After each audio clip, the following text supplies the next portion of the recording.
Hey everybody, I'm Nick Von Walkerbarth and you're listening to the Vondubcast. I like to do a little bit of intro where I talk about what's happening in my life, a little bit of background on the guest, what I felt going into the interview, what I thought of the interview, and just whatever else is going on. If you'd like to jump right to the interview, you can skip to 7 minutes. If not, we have one sponsor and we'll get right into it. Today's episode is brought to you by Freshie in Grand Prairie. Freshie is it's kind of like a mixture between fast food and health food. It's quick, it's easy, and you get delicious, healthy food. It's a pillar in my journey to try and be healthy. It's usually sometimes the only thing I do that's healthy in a day, but it's always there for me and I really enjoy it. If you're ever in GP, please stop by and check them out. Hey everybody, welcome to episode 113 of the Vondubcast. Got a really great one for you today. Guest today is Dave Lafrance. He's an old friend of mine from Slave Lake. He was a family friend. His wife actually taught me grade 1, if you'll believe it. I think it comes up a couple times in the podcast. But I've kind of always known him when I would run into him as a kid. I got to see him and my dad always go back and forth. And Dave's such a quick-witted guy, and so was my dad. I just loved being around adults like that. It was kind of like getting to peek through the window when you're a kid of all the things that hide from you. You know, when parents joke around and take shots at each other and they think that the kids aren't going to understand it. That's always what I enjoyed. And ever since then, I've always, enjoyed running into Dave. And when I started the podcast, I knew he'd be the type of guy I want to have on. As I get a bit older, I value, well, that sounds so weird to say I value Dave, but I appreciate so much what a great dad he is. And when I see his relationship that he has with his kids and who he's raised for kids, it really is impressive to me. And as you guys, if you've listened to any other episodes, know, being a good parent is something that has really latched on to me and is very important to kind of do all the research I can. I just want to be so ready for when I can finally get to that point in my life. I want to be as ready, like everyone is probably screaming out loud in their car right now, you're never ready. I understand that, but just doing the work to try and be as ready as you can. That's what I'm all about. And to have someone like Dave in front of me for, that was over 3 hours, I think. And just to ask all those questions of kind of the little idiosyncrasies of what goes into being a good parent. And not only that, but like coaching and to reminisce about Dave's coaching experience, because both of his kids are now in university and he's dealing with a bit of that empty nest. But to go back and reminisce on his journey with his kids and my journey with my dad of being a coach parent and what that was like. And I think like many other things, you get a lot better idea of what it was when you have a few years of life experience under your belt. And looking back on all those years with my dad behind the bench at hockey and all that, it was interesting to see it from someone else's view. And it's hard sometimes because when you go through something like that, you can't separate what is your personal experience versus what is just a part of that experience of having a parent who coaches. So kind of to pick Dave's brain, it was kind of interesting to see what parts were just, very specific to me and Ingo, and what parts are just the dynamic of a child and a parent when they're in sports and they're coaching. It was fascinating for me. I really enjoyed it. I hope you guys enjoy it too. We talk a lot of sports on this one, hockey, baseball, football, kind of everything, talked a lot about Dave's history, how he got into Slave Lake, talked about the old junior B team, the Slave Lake Wolves, that used to be just such a impactful sports team on the community. And then we talked about the community itself and Slave Lake and the good and the bad and the ugly and everything that goes in between. It was one of the funnest conversations I've had in a long time. I loved recording this one. I can't wait to share this with you guys. I think you're really going to enjoy it, even if you don't know Dave. I know I get that from people all the time of like, hey, I love your podcast. I only listen to the ones I know the people on, which is completely fine. But there's every once in a while, I just hope that people don't do that on certain ones like this, because I really don't think you need to know Dave to really enjoy this and to get something out of him. I think he's just a really special guy. I've always looked up to him. And one other piece too that I'll add is just when I was in grade 12, I was too old to play hockey. I had all my eligibility up. So in grade 12, when all my friends are playing their last year of hockey, and the Wolves, that junior B team I mentioned earlier, had folded that year, I couldn't play. And that was, you have a lot of identity wrapped up when you're a hockey player, when you're in grade 11, grade 12 and all that stuff. And that was tough to navigate. But, Dave was one of those guys that actually ended up playing on their rec hockey team. So you're going in at 17 years old to a room full of grown men that have known each other for a long time. And I just remember that being such a, intimidating experience. But a guy like Dave, that's what made it all, kind of the glue that made it all work, as he was so welcoming and really introduced me to lots of the guys and made me feel comfortable almost instantaneously, so that it wasn't scary at all. And I just really got to enjoy one more year of hockey at a point where I didn't know how many more I'd have left. I was lucky enough to be able to play a little bit of hockey after that year, but it was very important to me, and it was I'm very thankful for it to this day. I think that was a lot of lessons were learned in that dressing room, being that kind of fly on the wall as a 17-year-old around, these men that have seen some things and been some places, and just kind of how you compose yourself, and how you, not to talk too much, but to get your shots in when you can, and to read a room. I just got so much out of that. And I think Dave was a huge piece of that. So I wanted to mention that as well. But I could probably sit here for an hour and bullshit about how great the guy Dave is, but why don't I just let you guys listen to the goddamn 3 hours we did together? How's that sound? I think that's a pretty good idea. If you guys want to help me out, if you could share in the episode post, subscribe, pass it on to a friend, that all really helps. I really appreciate it. I'm always looking for help with the podcast. I'm probably going to be doing some ads soon for a couple positions that people can come on board with the podcast. I know I've mentioned that before, but always looking, and got some really exciting episodes for you guys that's coming out in the next few weeks. Hope getting close to Christmas here. Hope you guys are enjoying that. Like I've mentioned in a couple of these intros, I know holidays are not the easiest time for people, but do what you can, get through it. If the holidays is your favorite time of year, really milk it for everything you can. Enjoy the shit out of it. Play your Christmas music, drink your eggnog, whatever it is. Eat your cookies. Don't count the calories, all that fun stuff. And I'll keep you busy with episodes coming out all the way up and through the holidays, so that if you have any drives, if you're going to see family, you can kick on a little bit of the Vondubcast and let me guide you through your driving. Oh, and drive safe if you're listening to this, maybe in the States or somewhere sunny. You don't have to worry about this, but if you're in Northern Alberta right now, be careful. She's a skating rink out there.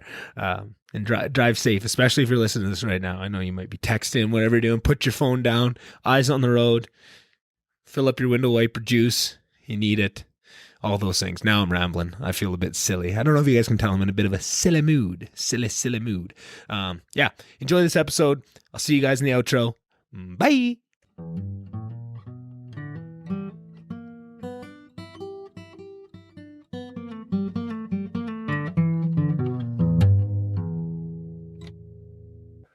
All right. Thanks for being here, Dave. I really appreciate you coming out on a Saturday morning, bright and early. Well, I'm kind of a morning person. As you get older, you'll find that it's just mornings are, doesn't matter what time you go to bed, you're getting up. But no, I'm looking forward to it. Thanks for inviting me out here. Yeah, they keep telling me that I'm going to get more like a morning person as I get older, and I just haven't seen it yet. You don't have a choice. Yeah, exactly. It's really not optional. Yeah. That's when the kids come in. Well, that or just life, work, whatever it is. Your clock just starts going down early. So, well, I always used to see that when I was working in the shop, right? I was always talking to the older mechanics, and they said the same thing, right? I get up at 6 a.m. every day. It doesn't matter if I went to bed at 4 a.m. That's crazy. There's could no be more way. Bladder control for some of those older guys. That could be, yeah. And then you're up, and that's how the day starts. Yeah. So. Oh man, it's been, I was telling you already before we hopped on the podcast, this has been quite the week coming back to Slave Lake, and just, it's been a while, and you forget how much of a part of you it is, right? Like doing all the little things, like going out for a little quad rip, going to spending the night in the arena yesterday, like a rink rat, like back. I was just in my glory, like seeing all the people, seeing Cody Stasso, giving him a big hug, seeing all these people come through. Like, it was just amazing. You forget how much you miss it, man. Right? You got the goosebumps. Right? Yeah, I love it. It's good. I've been just having the week of my life here, just loving it, and missing certain things, missing hockey, missing rec, like watching that rec game. I was a little disappointed you weren't out there. I made all that trip, snuck into the arena to come watch you put up 7 points. You know what? That's long past. Yeah. No, I'm not. I'm the stay-at-home Duncan Keith defenseman now that gets roasted every time. Oh, man. Just trying to keep up with the young kids. Speaking of Duncan Keith, of the sample size we've had so far, what's your thoughts on him? I think a lot of people and I disagree. I was pretty excited to have him. Yeah. I'm a gel guy, a room guy. Yeah. So I knew what he could bring. I really could care very little about what he did on the ice. I think he did more in the room, or is doing more in the room, teaching a guy like Nurse, like he's going to polish up real nice is what I'm trying to say. And a guy like that would help. For sure. And you know what, as an older defenseman myself, I feel it forward. It's you just want to stop the puck from going in, help your goalie out, get it to the good guys, get the puck to the players. That's your job. Yeah. That's it. Play 20, 25 minutes.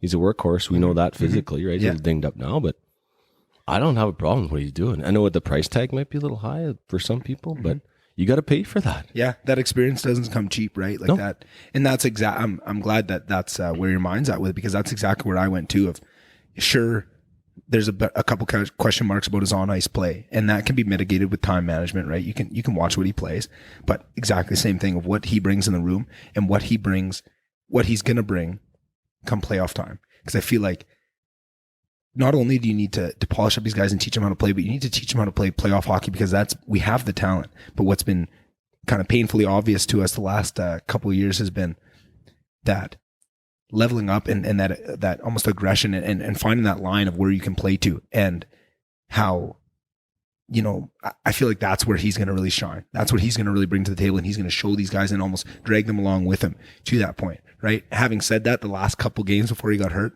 the on-ice question marks were starting to pop up. I thought first 10 games, I was actually pretty and you're pleasantly get that surprised. From young guys too.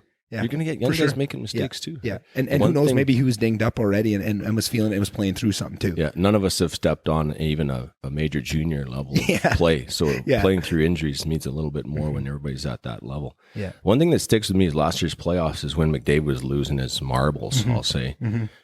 He was yelling at certain guys. We're out of his character, right? I'm hoping Duncan Keith can take some of that pressure off, and he's the leader. He may not do it on the bench, but he may do it behind doors for them, and kind of take some of that responsibility of that off McDavid and Draisaitl, and let them just be who they are. And that's something that I always I never really realized until I and every time there's some type of hockey podcast, my friends give me shit because they say there should be a drinking game for how many times I mentioned spitting chicklets when I'm talking hockey, right? And I'm just taking on because I love them, right? Yeah. And but that was one of the biggest things I realized starting to listen to them was how much of an impact those players on that bench holding that accountability role. Like when they would talk about Chris Pronger and how he would get on guys and guys that even just recently they had one of those young, I can't remember if it was Zegras or that Terry on from Anaheim. And they're talking about Getzlaff and how he was talking about, I made a bad move and I knew it was. And he said the coaches didn't say nothing. He just came onto the bench when I sat down and just stared at me for about a minute. He goes, I know, right? Like, but you need that kind of guy, right? And it takes a little bit of pressure off it.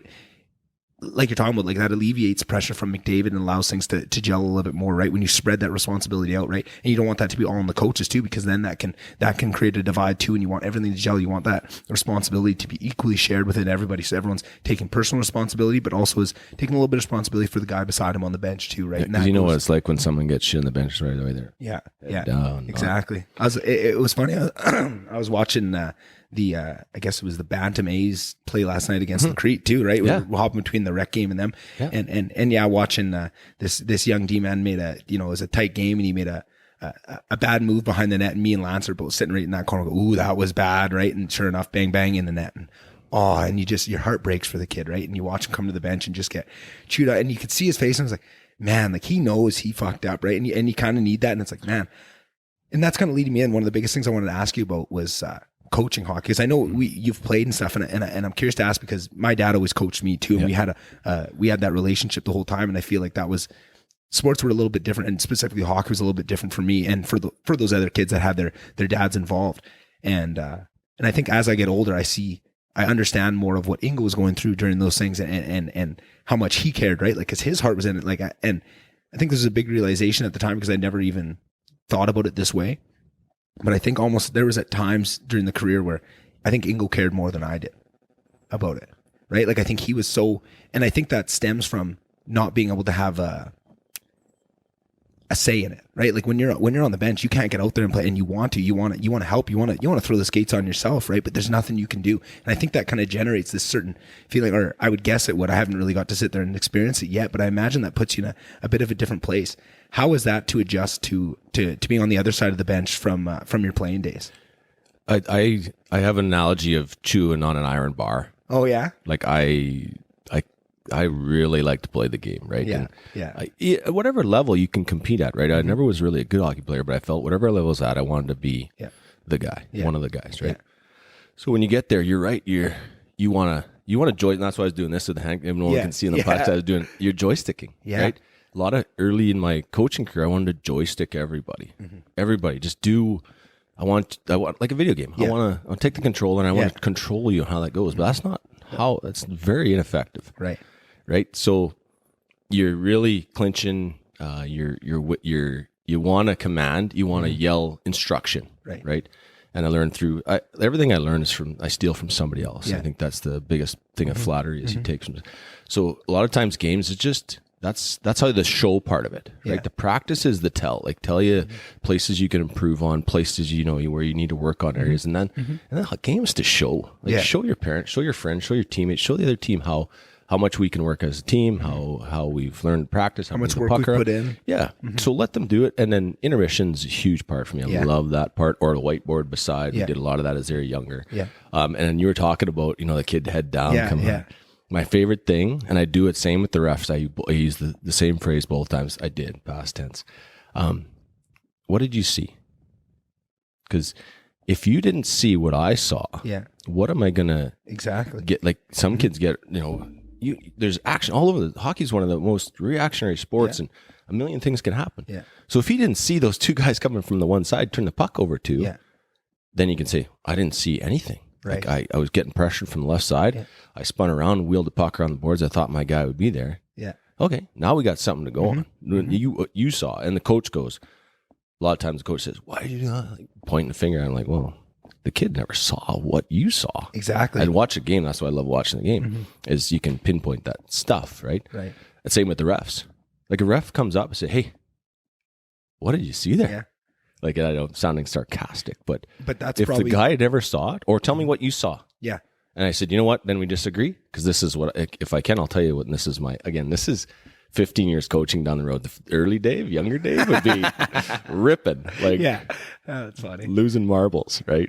But this is my experience talking about my early Dave, younger Dave. Oh man, I would different than that. I would have loved to watch early Dave coach. I have a great yelling at the ref stories if you want to share at some point. I would love to hear it. I would love to hear it because it applies to a few people in town. So I'm a Wolves player, right? So I'm fairly new to town at that point, right? Early on in Vicky and I's relationship, I'll say. One game got heated. Barry Stanglin reffed a lot of Wolves games. Couldn't keep. Sorry, Barry. At the end of his career, he had a hard time keeping up sometimes. So one call didn't go our way, and I was in the young, spry days. I went up and down one side or the other of Barry. Verbal abuse of the official in today's day. Oh, for sure. Likely a fair slice suspension. Max fine under the CBA? I think so, showered up after the game, head over to Harry and Heather's. I walk in the door, and I don't know Slave Lake very much at all. Right. I walk in the door. Who's standing there? Barry Stanglin, because he's good buddies with Harry. And I give Barry the most respect because it was left on the ice. I said, hi. Got to met each other. Hi, this is Barry Stanglin. I said, I know who Barry is. Well, Harry's good buddies with Barry from teaching, obviously. And oh, man, but it's just a respect story, right? Like he knew I was in the heat of it. And he let me go. Like he let me go with it and then didn't hold it against me today. But I think that lesson wouldn't have been learned the same way if he wouldn't have just let it go, if he would have went at you. I think that lesson would have completely been a 180 from what you learned from it, right? But the fact that he gave you that respect, right? And you understood that teaches you 30 years later, still the same lesson. Right? That guy could show up somewhere. It's good. And that's a lesson you want to pass along to your kids and to the kids you're coaching too. But almost that's one of those lessons you got to learn that yourself, right? You got to fuck up and you got to feel that sting, that embarrassment, right? When you do something right. And I've been there too. I was always, I would lose my mind a little bit too, but you feel bad about it too, right? I'd always feel guilty about it after, and then you kind of over time you remember a little bit of echo from the last time rings in your head when you're about to, drop that next sentence on, right? Because the refs understand that that's part of the game and they need to hear it too, right? And it's funny to hear that balance of, like, what did you see? I love to hear that, right? Like to ask that of a ref, especially because so much of the time there's so much going on the ice, right? And it's such a big ice surface and such a fast game that you could be looking in just the wrong spot. And that leads to another question. Because if you didn't see it, can we ask for help? Exactly. Would you mind asking your linesman again? This is Dave. 15 years in later. Not the younger one. So everybody listening is probably going, no way, that wasn't him. That wasn't him a long time ago or during.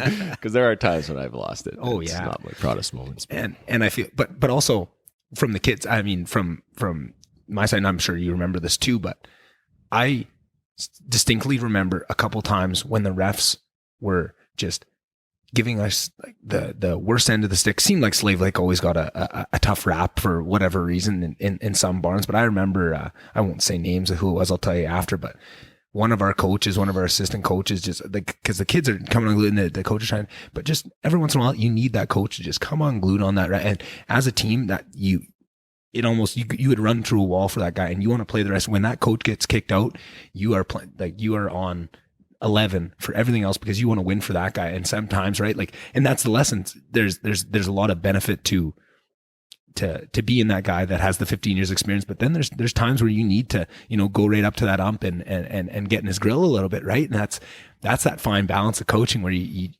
never know when it was. And I think also every time one of our coaches got to that point, you could tell afterwards they were embarrassed and they felt, they were like that kid on the bench taking it, right? The just shoulders hunched, head down. But when we come to the room, and it's tough because they're embarrassed themselves because they're a grown man and they don't want to see that out of themselves. But as the kids, you're just looking at him like he's on. I really believe in that 2-year reflection. Your bench is a reflection of your coach's demeanor, the way he's carrying himself, the way he responds certain times. You can really tell if the team is starting to react. They're reacting based on something, how their bench is being managed and stuff. So we're pretty sensitive to that too back. I bet. When we coach. So. I bet. How much do you miss coaching?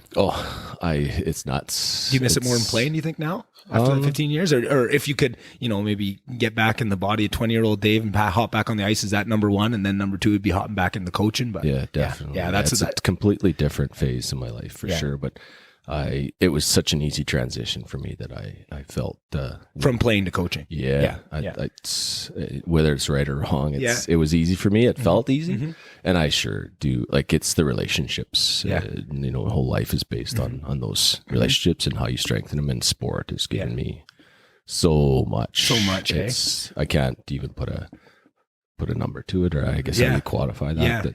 There's nothing, right? No, I owe almost everything to that. Besides, I owe Slave Lake a great deal too. But and a couple special people for sure. But it's unreal how sports. It's maybe too much. Like, some people probably look at me or people in sports and go, "You guys are crazy about it," right? Yeah. And I don't think I am. But that's the thing.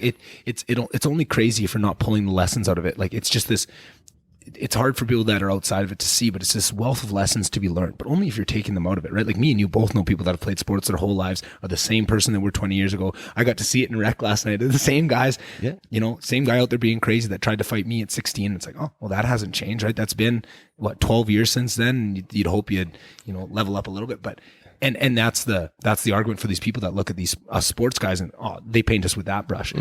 But like you can look at someone like Wayne Gretzky that has taken all those lessons and become just this statesman, right? And that's what you could get out of it if you're trying to take that out of it. And if you're able to look yourself in the mirror and ask the hard questions and try and, maybe I didn't like that out of myself. What do I got to do to change? Right. And people go, crazy hockey parents, crazy hockey players or baseball fanatics. And you know what? Sure.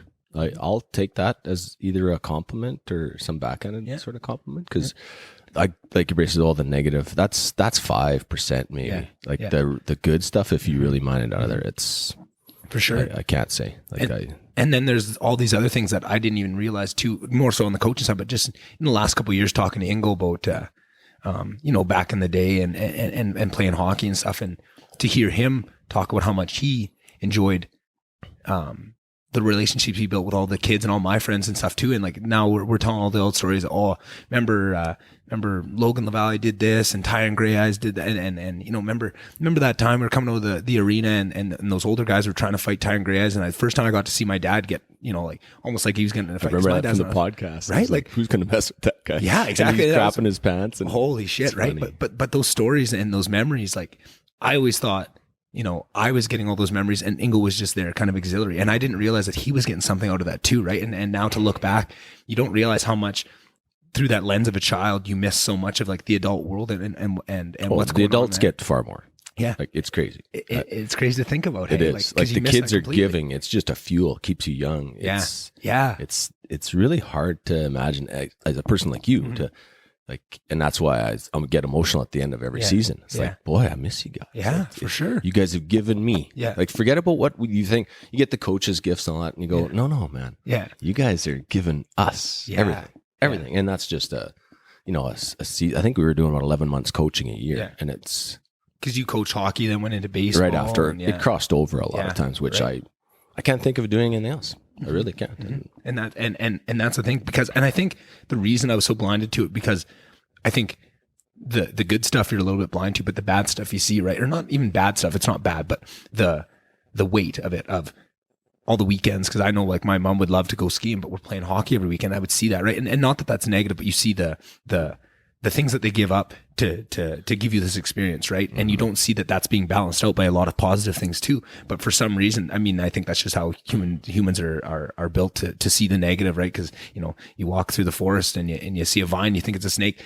If you don't react to that negative, right, you're not going to make it on. Your genes aren't going to get passed on. So we're so inbuilt to remember those negatives. But now to get a couple years of life experience and start to look back, and you start to re-look back on it with a completely different mindset and a completely different. Interesting, because you'll have your memories, right, and then the other kids will have other ones, and you start meshing those together with the coaches and the parents. And I remember when you did this, Nick, or I remember when Dave, you did this, and you're like, well, I don't remember it like that, but that sounds kind of funny, and I bet I did. Yeah, exactly. Right? That sounds like me. That sounds like and me. A lot of it. Guess what?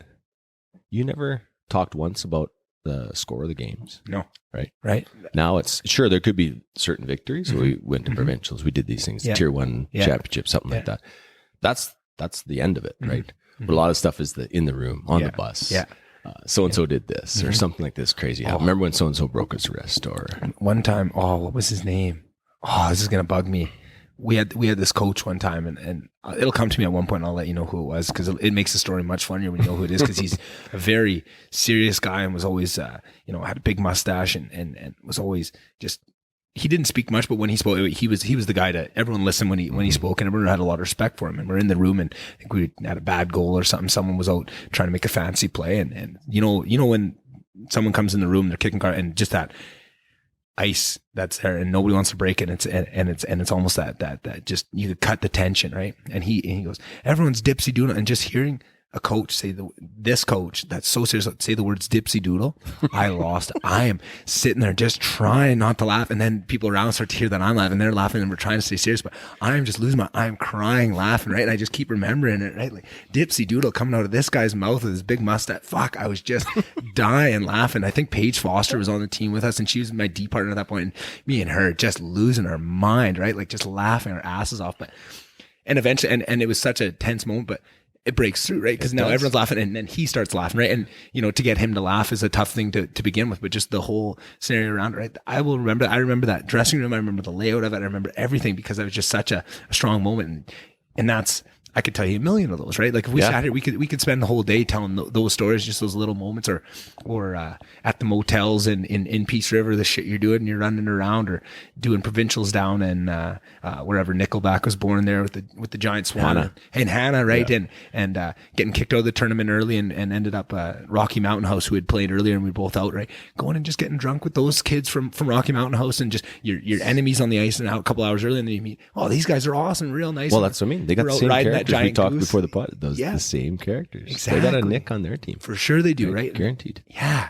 That's interesting to say. Yeah. And maybe we'll just jump right into that, because that was something we talked about before. And I think this is very much a reality, is just how there's similar characters. And you were kind of talking about it through the frame of Slave Lake, of these different generations. You're seeing the same characters kind of come up, right? Like, and I think it's interesting from your viewpoint, because you're kind of looking at it from ahead and seeing these guys come up. And I think for me, I'm almost looking at it as seeing my age group, and then now seeing, like, as these guys' characters solidifying, I'm seeing the echoes of it upwards of, like, oh yeah, you see where they get from, and right, and kind of that role to fill. Well, it's crazy, because now you see second, I can see the traits from their parents in the kids. Yeah. And it's really quite funny, because I'm kind of in the middle of some of that, but I know a lot of people. So you start to see, like, oh yeah, that's so-and-so's kid without it. Through and through. Yes. Yeah. It's in the blood. And not to take this to a negative place, because I think that's a beautiful idea, but almost something I was talking about with me and Trav were in the side-by-side ripping yesterday, and we're talking about some of these guys that are, really like to tie one on, and almost that's their character in town, is I'm the guy that gets fucking loaded, right? And it's almost sad to see because, you can tell that they're just a really nice kid that was kind of shy and socially awkward. And then they found that thing at the party. Oh, if I'm the guy that drinks a whole bottle of rum, right? You kind of get a little bit of, social credit, right? And a bunch of funny stories come from that, and you're almost the clown for everybody else, but you get stuck in that. And you can see, and we're talking about a couple guys where it's very clear that that's kind of what happened, right? Because we know them, and we know them when they're not drinking and who they are, but then that's what that pull is almost, they don't know how to even, with other than being that person in a kind of a party setting, they don't know how to do anything else. That's all they've learned, right? And it's like, man, that as much as it's beautiful to have all these niches that you can kind of grow into, and it gives you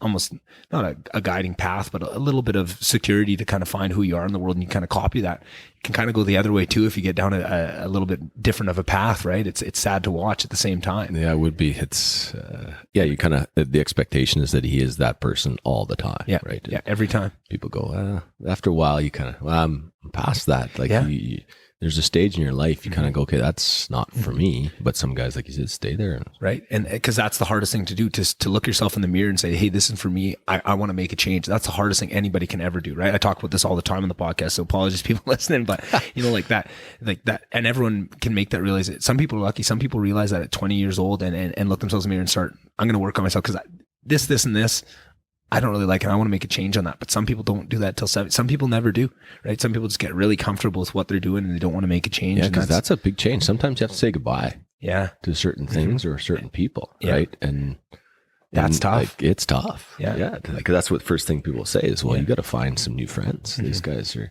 this is why you're doing is with these people. And you're like, well, maybe that's true. Yeah. Right? Or surround yourself with different things or different people. Yeah. That's not always easy to do when you're growing up with a really close network of friends, right? For sure. And also just sometimes, I mean, we've talked a lot about the beauty of a small town and what that gives and what that gives to people, or what opportunities there is to give to people if you take it the right way, I should say. But there's also the bad side of it too, of if you do want to make a change, it's harder when you're locked in. Everyone knows you as that, right? And to try and go find a whole new crew of people that doesn't overlap at all is pretty difficult to do in a town of 7,000 people, 5,000 people, right? Like that. So you got to see. And I think just to highlight what really makes that difficult is life is so chaotic and tough and scary. Whatever comfortability with those people, whether it's the people around you, the things you do, the antics you get up to, whatever is comfortable, then going to take away the scariness of what life is and how crazy and chaotic it is. It's hard to give that up. To say, I'm going to give up what's comfortable to me and go find something new. That is the scariest venture anybody can jump off to. Or to say, you know what, I don't like this anymore to my friends. Or they feel like you're telling your friends, I don't like you anymore. Yeah. Well, maybe it's not you I don't like. Exactly. Maybe it's something I'm doing. Something in the situation or It's difficult there. Yeah, it's sensitive for sure. Small town especially amplifies it. Yeah, it just amplifies it, right? Like, and that's the thing people need to understand. I think a lot of people just completely hang that at the door of a small town, right? This is all on you, but that happens everywhere. That's going to happen in a city, but it's amplified in a small town, right? And that's the good and the bad, right? Like the community things that we're talking about here is so amplified here. And there's probably community if you're in the city and stuff. You're going to have community within your hockey groups and stuff, but it's just not the same. It's not amplified. You know what's interesting that is I got a brother that lives in the south side of the city, and it's tough because you guys play hockey together your whole life. So you get A or B or C team, whatever you run. You were with some kids you knew, right? The kids in minor hockey in Edmonton, you could be on tier 1 1 year, tier 3 the next, and total different. And there could be 3 tier 3 teams. Yeah, so you could be on any, and you may not see that kid again.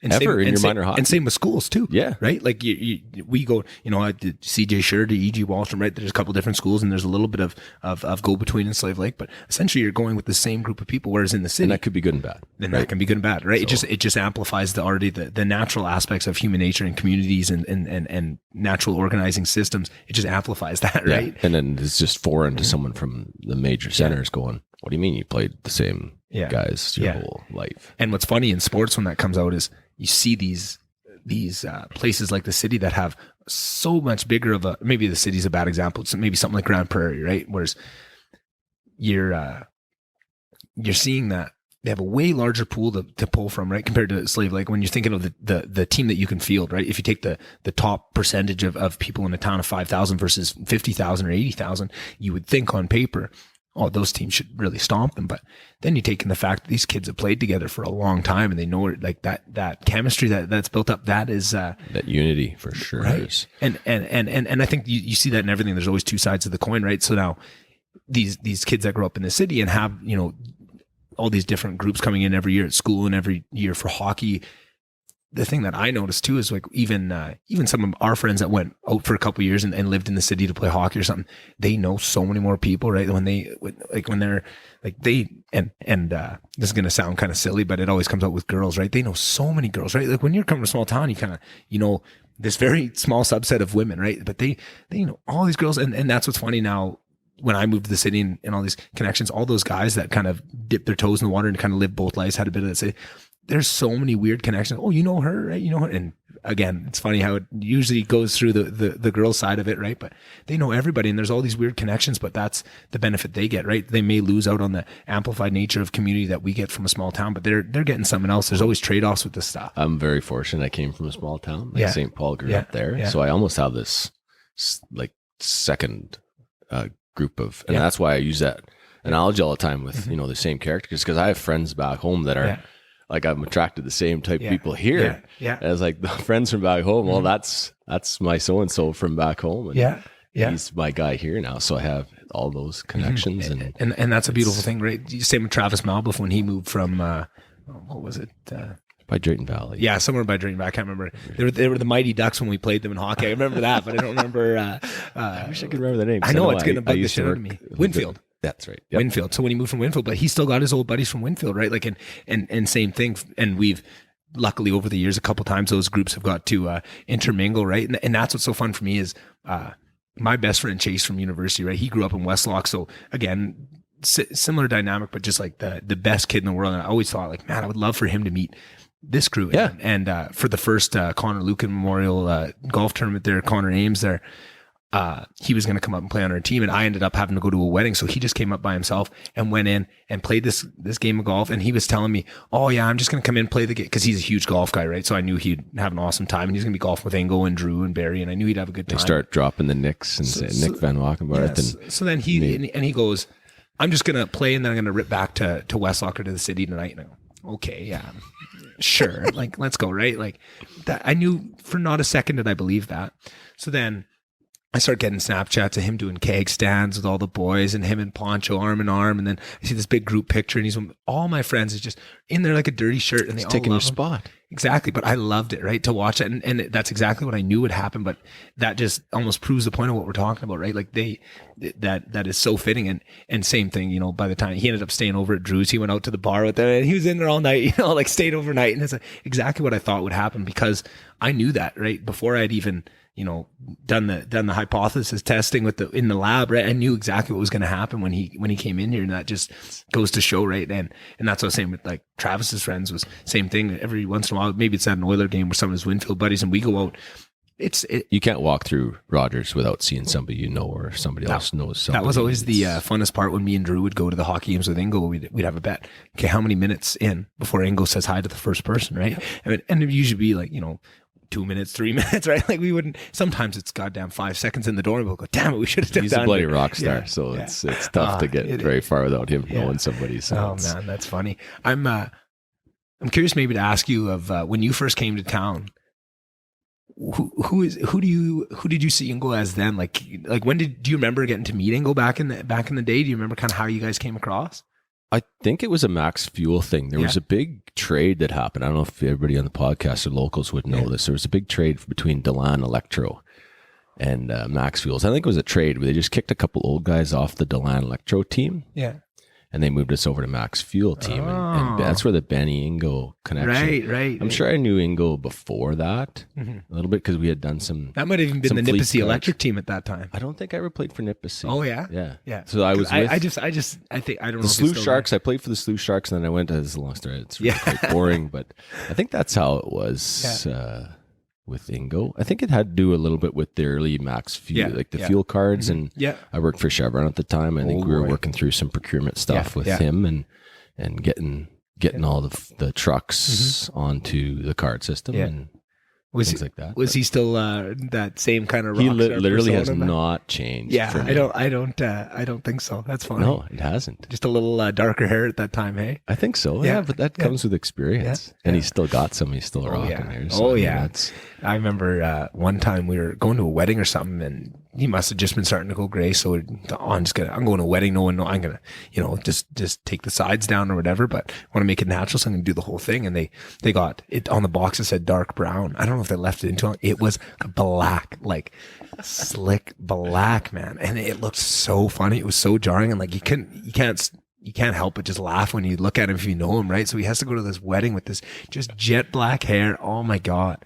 It was the funniest shit I've ever seen, right? And you know how he is, right? He's good at being the butt of a joke, but he likes more so to give it to others, right? And just to have such an easy attack vector, he'd have to be on his toes all night. And then the other thing, if you're that guy and you're always giving it to other people, when you have something like that, everybody wants to come take their shot, right? Because you're usually dishing it out pretty heavy and then you're getting it back. That's hilarious. And speaking of dishing out and taking it, like one of the biggest things I learned from my dad too is that, but also sports, that lesson of, being able to dish it out and take it is so important. Like you see once you get out into the work world and you see how much of a hindrance that is if you haven't learned that lesson, and you can see almost pick it out just by working with people. Oh, he played sports, he gets it. And you can almost delineate people who played sports who didn't by that lesson of how to give shit and take it. There's other places you can learn it, but that's one of the main ones. But like, I think younger, I would have never understood how much of an effect that can have, right? Like if you can't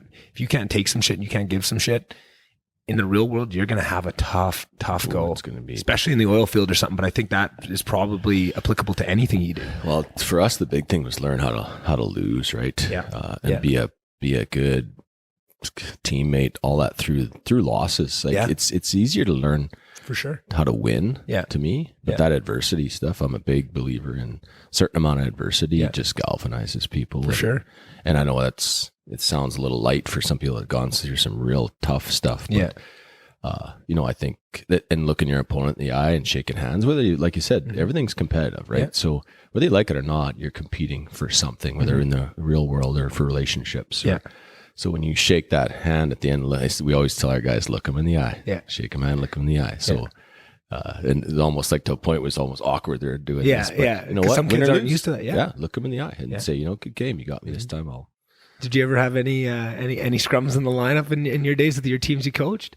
Kind of at the end. We had some real good characters. I'm so fortunate to have the group that I had and the group of parents. But I think with people may misread this, but you get to a certain level of competitiveness and people think, he's too competitive, right? Yeah. I see it kind of different. There's people will feed off each other and sometimes it gets past where they're usually comfortable, but I'll never tell a kid he's too competitive. Sure, there's ways you react to being over competitive, but I want you to compete. I want you to complete. And with Baseball Alberta, you go into tiers, and I always wanted to be, let's go for the highest tier we can put. I'd rather be in the bottom of tier 1 than the top of tier 2. So let's go there and win or lose. Like, let's go play as hard as we can at the best level you can. And sure, there were some scrums at the end, but that's an emotional game. Hockey is a crazy emotional game. And I don't think, it never really meant like I really hate that person. Didn't get that far. But as they get into teenagers, they want to combat, right? They want to show who's boss. And as much as you're trying to be the bigger man, sometimes in that handshake line, and some guys coming through saying, fuck you, right? Like so. And he was just like 3 minutes ago, had just two-handed a guy on the back of the legs or whatever it was. That's tough for kids that are just learning to handle their emotions like that, to expect them to be saints in that. Like, and some guys are just assholes. Some guys are just assholes, for sure. And he needs to be confronted. And some guys confront in certain ways, some do it other ways. Right? So we've had our share of and I always fancied myself as that I was always out there to try and keep the game at a certain point, but I never got in one fight in my whole hockey career. But I definitely would try and run guys through the boards and stuff. The first thing that happened to me is I won my first junior B fight, and that was the end of I won one. I win. It was 10 seconds and I felt like I won it. And after that, I got my ass handed to me every other one after that. So I think I can count on two hands what I had for scrimmage. I was going to take it to baseball there, but when you bring up junior B fight, I got to take a pit stop there because that was something me and Phil get watching the game sitting there. I'm the only suitcase junior B player you probably know. I've been in 3 junior B leagues. 3 junior B leagues? Different teams. Which 3? Well, the Northeast, where St. Paul plays with And then I was in the Capital Junior when I played for Beaumont when I was going to Nate. Right. And then moved to Slave Lake. Yeah. They have Wolves. a team, Yeah. So there's a long story behind that too. But. So I just wanted to ask you about specifically with the Wolves. I'm sure this is going to apply to everybody who played junior B. This is probably very, very broadly applicable. But what me and Lance were talking about was last night being around the rink, you know, seeing these games, were reminiscent a little bit of those when we were probably, I don't know how old, pretty young, right? Going to those Friday night Wolves games and watching the fights and stuff, and just like how that was everything back then. There was nothing higher than that. Like when we were seeing what was going on, we weren't looking for party. I mean, this is before the partying age, I guess, but it was always, is there a Wolves game, right? And if it wasn't Wolves, it was, you know, Winterhawks. If it wasn't Winterhawks, it was what the highest level, right? Is there midget AA? But going to watch hockey and going to watch that and what dynamic that created. And I don't know if it was just COVID, but it seems like over the years that just the community support of making that feel, because I remember when I would play, right? Like if you had a Friday night game and, you know, there's girls in the stands, stuff like that, that adds so many levels to what that game is. Right. And I think even when we got there, it was still kind of getting a little bit less, which is, I think, natural with, you know, there's video games, there's all this stuff, there's the internet. Sure, people are going to be sitting at home, but like, I'm curious for you, when you went through it, was probably even crazier than, because I don't know if I was watching you play Wolves, and I think I might have been too young for right? that. Like, yeah, because like my age of what I remember is like, you know, Darby and Derry Discover and Kyle Pochette and Zinnick and those guys, right? Like that. But those guys are like idols to me, and it's so funny to play rec with these guys, right? And I'm playing with these guys that I used to watch, right? And they're just like anybody else. But when you're a kid and you're watching that, they're gladiators out there. And I was just wondering, you know, like, how did that? Because I never really got to experience that, because my overage year in grade 12, the Wolves folded, so I never got to play, and that was always my plan, right? Because a couple guys went and played Wolves my grade 11 year, just moved up, played as underages, right? And I probably wasn't good enough to play it anyway, but like I wasn't even thinking about it, because I'm going to play Wolves next year because that's the only option I'll have, and then they folded that year, and I was like, son of a bitch, so I kind of missed that. Yeah. How did that feel stepping out there? Like when you're going out and you're seeing that crowd pack, like what was that like? Well, I'll take it one step back. Yeah. Like it was really a sort of a wedge for me to get into the community, believe it or not. Mm-hmm. Like I was here and knew nobody, right? I came for a job and ran into a guy that said, well, here's the coach, Brian Carlton. Nice. Contact him. And then I go out for tryouts, and, you know, they're looking at me like, who is this guy? Right? Who's this guy that came down to play hockey? And I'm like, I'm not here to play hockey. I'm here for work. I'm here working, right? I just graduated school and I want to get a job. I have a job. I came for a job. But really, Slave Lake was, and I'll be blatantly honest, Slave Lake was known in the leagues for good crowds. Yeah. And kind of evolved into, because I coached right after, right? It was pretty weak to start. Yeah. We had a good core of guys, but we were pretty weak. We had a lot of fun. Yeah. But the support was crazy. Yeah. Like, and you know what it's like. And imagine me as a junior B guy. I can't imagine what the junior A or above that would be like. So you could ask the Foster guys like what that feels like, and then talk to a guy that's played pro or semi-pro or something. Yeah. Next time I'm supposed to have stuff pumping through your veins has got to be next level. And I feel like, and it's funny because it starts with like little kids, like mom and dad come watch. Yeah. What do? You give her a little bit extra effort. Yeah, you put if grandma's there, again, we use the same word today how many times, but amplify that. But even Slave Lake, it was quite interesting because you know it was something the community got behind, and as rough as it was, because we're talking the early '90s where, and it got that's the real jungle. Even before that, I'm sure it was worse. Like I was in a bench clearing brawl in St. Paul before, and that just would be unheard of now, right? So. It was a little bit of the Wild West and some rough hockey, but then it kind of evolved into some really good junior B teams, right? So. And that was even like when I was young, watching like the age that I kind of thrown to, there was still some really good hockey too, right? We're kind of highlighting the fighting and all that stuff, but there were some really good games too. Without a doubt, like junior B is kind of a funny thing because if people want to stay home, play hockey, but you know they're capable at the junior A level, right? Very capable, and they would make it. Yeah. We saw lots of guys, right? Like Coulter Koch and all, and great hockey, and you know, like Alex Blur. Shout out to Koch. A new jet. Fresh jet. Yeah, I saw him on. Yeah, he looked pretty good in those threads last night watching him play. Yeah, that was so funny. I saw So I didn't realize it was Coulter at the time. Just, and turned around, he gave Jordan Loroff a shot, and I just see Loroff because you know him, and he's and then he sees it's Coulter, and they just start laughing. And I was just like, and I didn't realize it until I was like, oh, it must have been. And then I saw it was Coulter, but it's just so funny, when you know someone so well, of like, before I even saw it, just, somebody did that to Loroff, he's going to come back swinging. You'd think he'd be French, right? Exactly. I know a French temper if I ever see one, but man, that's funny. That's good. It was good. I really enjoyed getting on the team and the talent support. And then, like, people would come here going, "Oh, Slave Lake got a great crowd." I remember I went to the All-Star game. This is a really cool story too. If you want me to bore you, for sure. But, hell yeah. Jerry Allery was the manager. They flew us to Lloydminster for the All-Star game. Whoa, that is legit. Dave Moore was a medevac pilot at the time, way back when Dave Moore was still living here. They flew us to Lloydminster, and sick. I got an interview with I think it was CKSA then. Like a live, felt like pretty big time. It was unbelievable. Oh, that is so we go to that, and where was I going with that? About All-Star game. Oh, crap! I do that all the time. It's all good. It's my age. I'm going blank. But I mean, I wish. And that's what it was. Like, they asked me directly in the interviews, like, "What's it like?" I said, "You know what? Probably have and it sounds like semi-pro again. Yeah. We probably have the best crowds in this league. Yeah. Right. And people come there and they expect it because you get in a fight, and it was, or you score a big goal. I should not focus on the fighting. Yeah. Score a big goal, get a big hit. That was for sure something else. And they expected it coming into Slave Lake, right? You get talking to some other players and other teams. They knew, right? And that was always, and it's funny trying to kind of separate the hockey from the fighting, because fighting was such a big part of it in Slave Lake, right? Like, that was big. Like, when we were going, like, we enjoyed the hockey too. Like, that you knew you were getting that, right? You're going to get a good game, but you always knew, like, whether if we're getting blown out, there's going to be some fights and it's going to be exciting. We're still going to enjoy this game. And Slave Lake was a hard place to play, for sure. Like, and we were talking before, I don't know if it's from then it trickled down to the minor hockey, but way more physical, it seems like some of our teams were, that for sure in those days, and still are. We kind of pride ourselves on being a physical, strong team, right? That still had some ability to play hockey.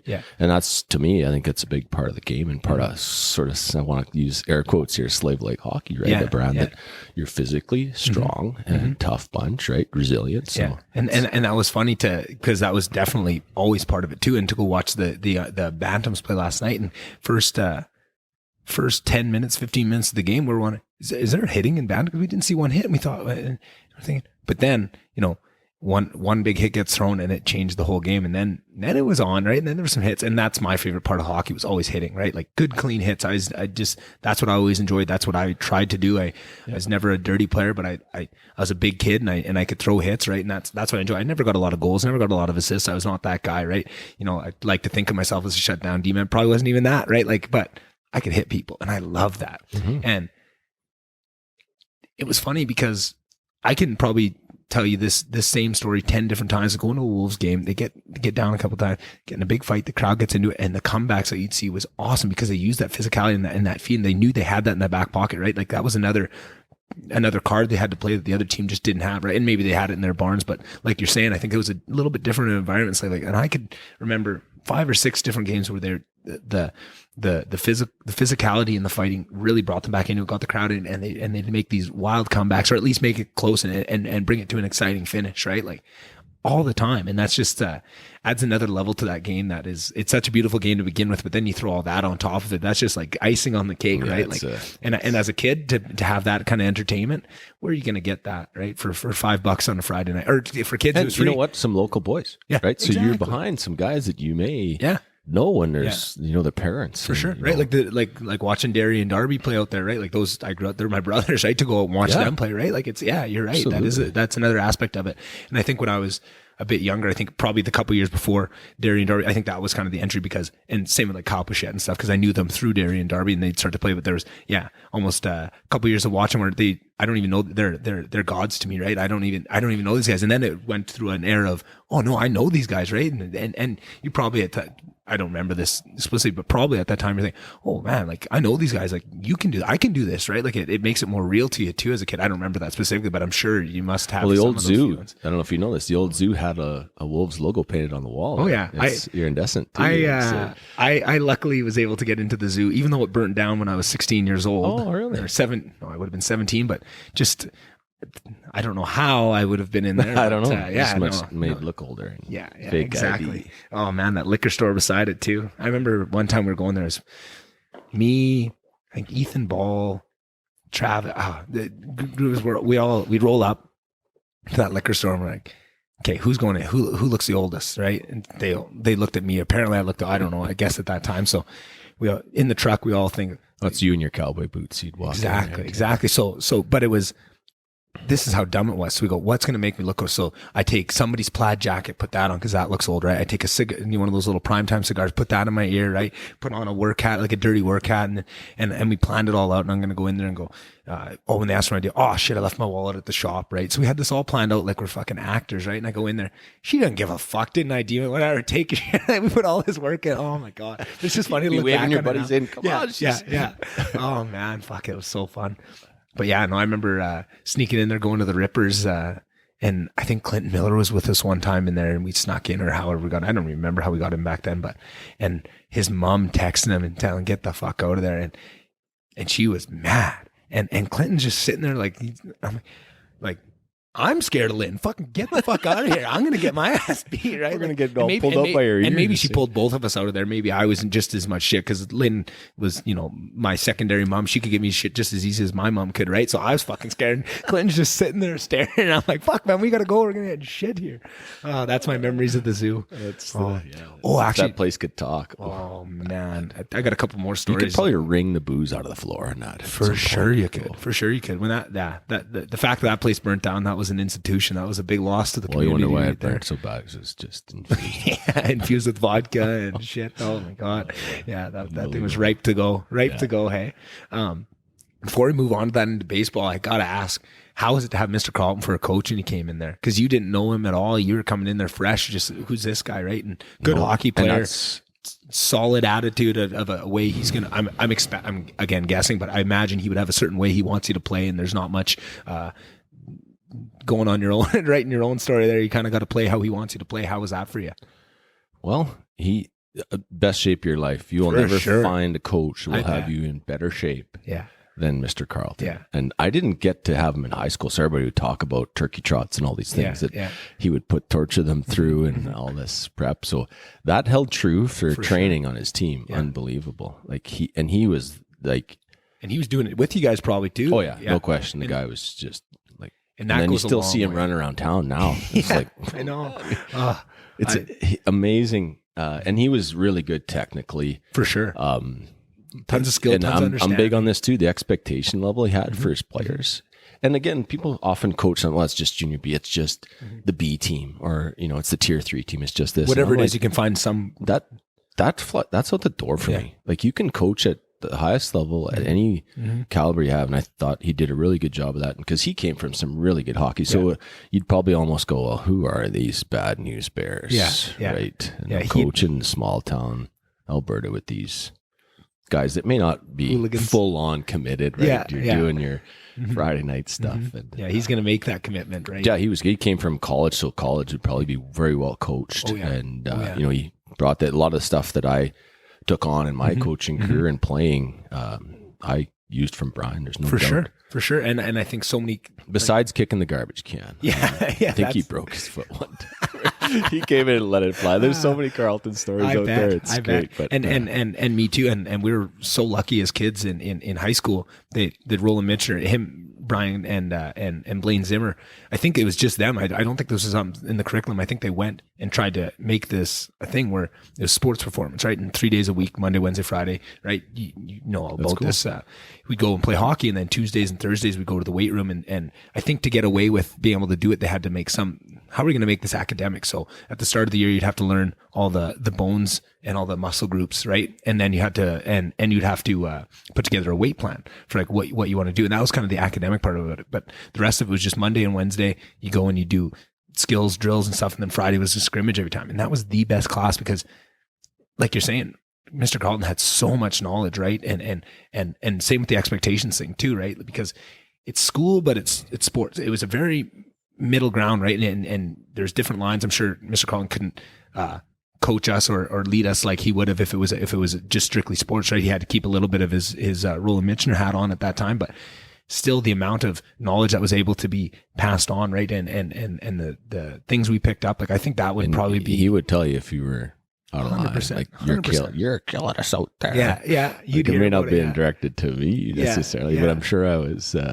on his naughty list sometimes. But I mean, so many people, like I think guys that don't like the expectations are too much for them or whatever, they don't like that. But for me, I loved it. I and there was certain guys that just took it for what it was and understood, what lessons, kind of what we talked about earlier. There's so many lessons there if you're willing to reach in and to take them, but that's a little bit difficult sometimes. We can get into it, but to me, it's not about the hockey. Yeah. It's about so many more things. Yeah. And we've always said, boys, this isn't, or girls, this isn't about the hockey. Yeah. It really isn't. Yeah.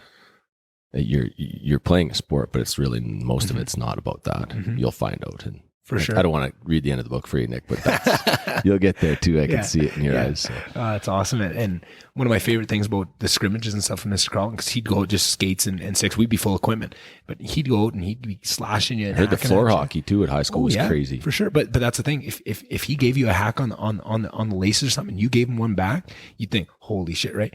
Nothing, right? Exactly. He understood it was on the ice, and people, so many of the guys that got it loved that, right? And it would there'd be some pretty high level comments. Some of those Friday scrimmages would get pretty into it, right? Like, and it was always just test your mental toughness too. I think Brian did that for a lot of guys. 100%. But some guys don't like that, right? And I think there was some guys because I think going in when I was in junior high and stuff, I'd always hear these stories of, I have to wait till you get to Mr. Carter, right? Just this fear, and then met the guy. Oh yeah, he's tough, but then you crack a smile and say a little off joke. Yeah, exactly. Right. I saw him at the rink with Coulter's kid there. Yeah, I was just so nice to see he was out there with the little guys, just having the time of his life as a grandpa. And he came out and guess what he did? Because I was chirping, of course, from the crowd. I see he was pushing nets. Hey, he pushed those a couple times back and forth. Yeah. He comes off the ice, slashes me in the back of the leg on the way out the door. Right? That's typical Carlton, but that's the way you communicate with Brian sometimes. Exactly. And if you can learn that, it was an amazing relationship and so many lessons that you can glean, right? And if you shied away from it or if you cower a little bit, you're not going to get those out of it. He might eat you alive. Exactly, right? But I love that. That's what made it. If that wasn't true, then it wouldn't have meant nothing when you were able to handle it and you could stick in the fire, right? If there's no concept that you need both sides of that for it to mean anything, right? So to round that off, the Wolves was really the way I kind of got into the community and got to meet all these people and make it my new hometown. So I'm lucky enough to have two hometowns. It's crazy. So very fortunate. Very fortunate. And because people ask me, like, how was high school here? And I'm like, why'd you move here? Yeah. Like, for hockey? You came to Slave Lake to play hockey? I'm like, no. Not quite. Not quite. Everybody in Slave Lake has come here for 2 weeks of work. I came for 3 years. Yeah. That was the Chevron plan back then, was they line you up out here for 3 years and then ship you off to some other location and move up kind of thing. But at that point, you were pretty locked in. Oh, I got lucky. Yeah, you got real lucky. Yeah. Lucky man. Yeah.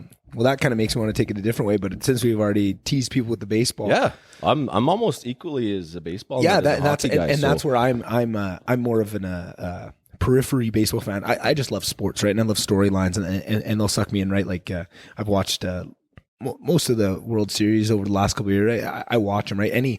Anything being done at the highest level, I'm in, right? It doesn't matter what it is, in my understanding, but what my enjoyment of hockey is so high because of my knowledge of it, right? And I've realized that, and same with getting really into MMA and martial arts in the last couple of years. You can watch as your understanding grows. You're enjoying so many different parts of it that if I would have watched the same fight card a couple of years ago, I would enjoy it still. It's still, but so different. More you learn about it. Yeah, and I'm sure that's the same way with baseball. I'm sure that's the reason I'm a periphery fan, is because I'd never understood it that in depth. And I think you can get that understanding by watching a lot, but I think the best way is to play it yourself. Yeah. So did you play it growing up? Is that where absolutely. Well, I played football too in high school, which is really terrible. We can talk about that. I'd love to.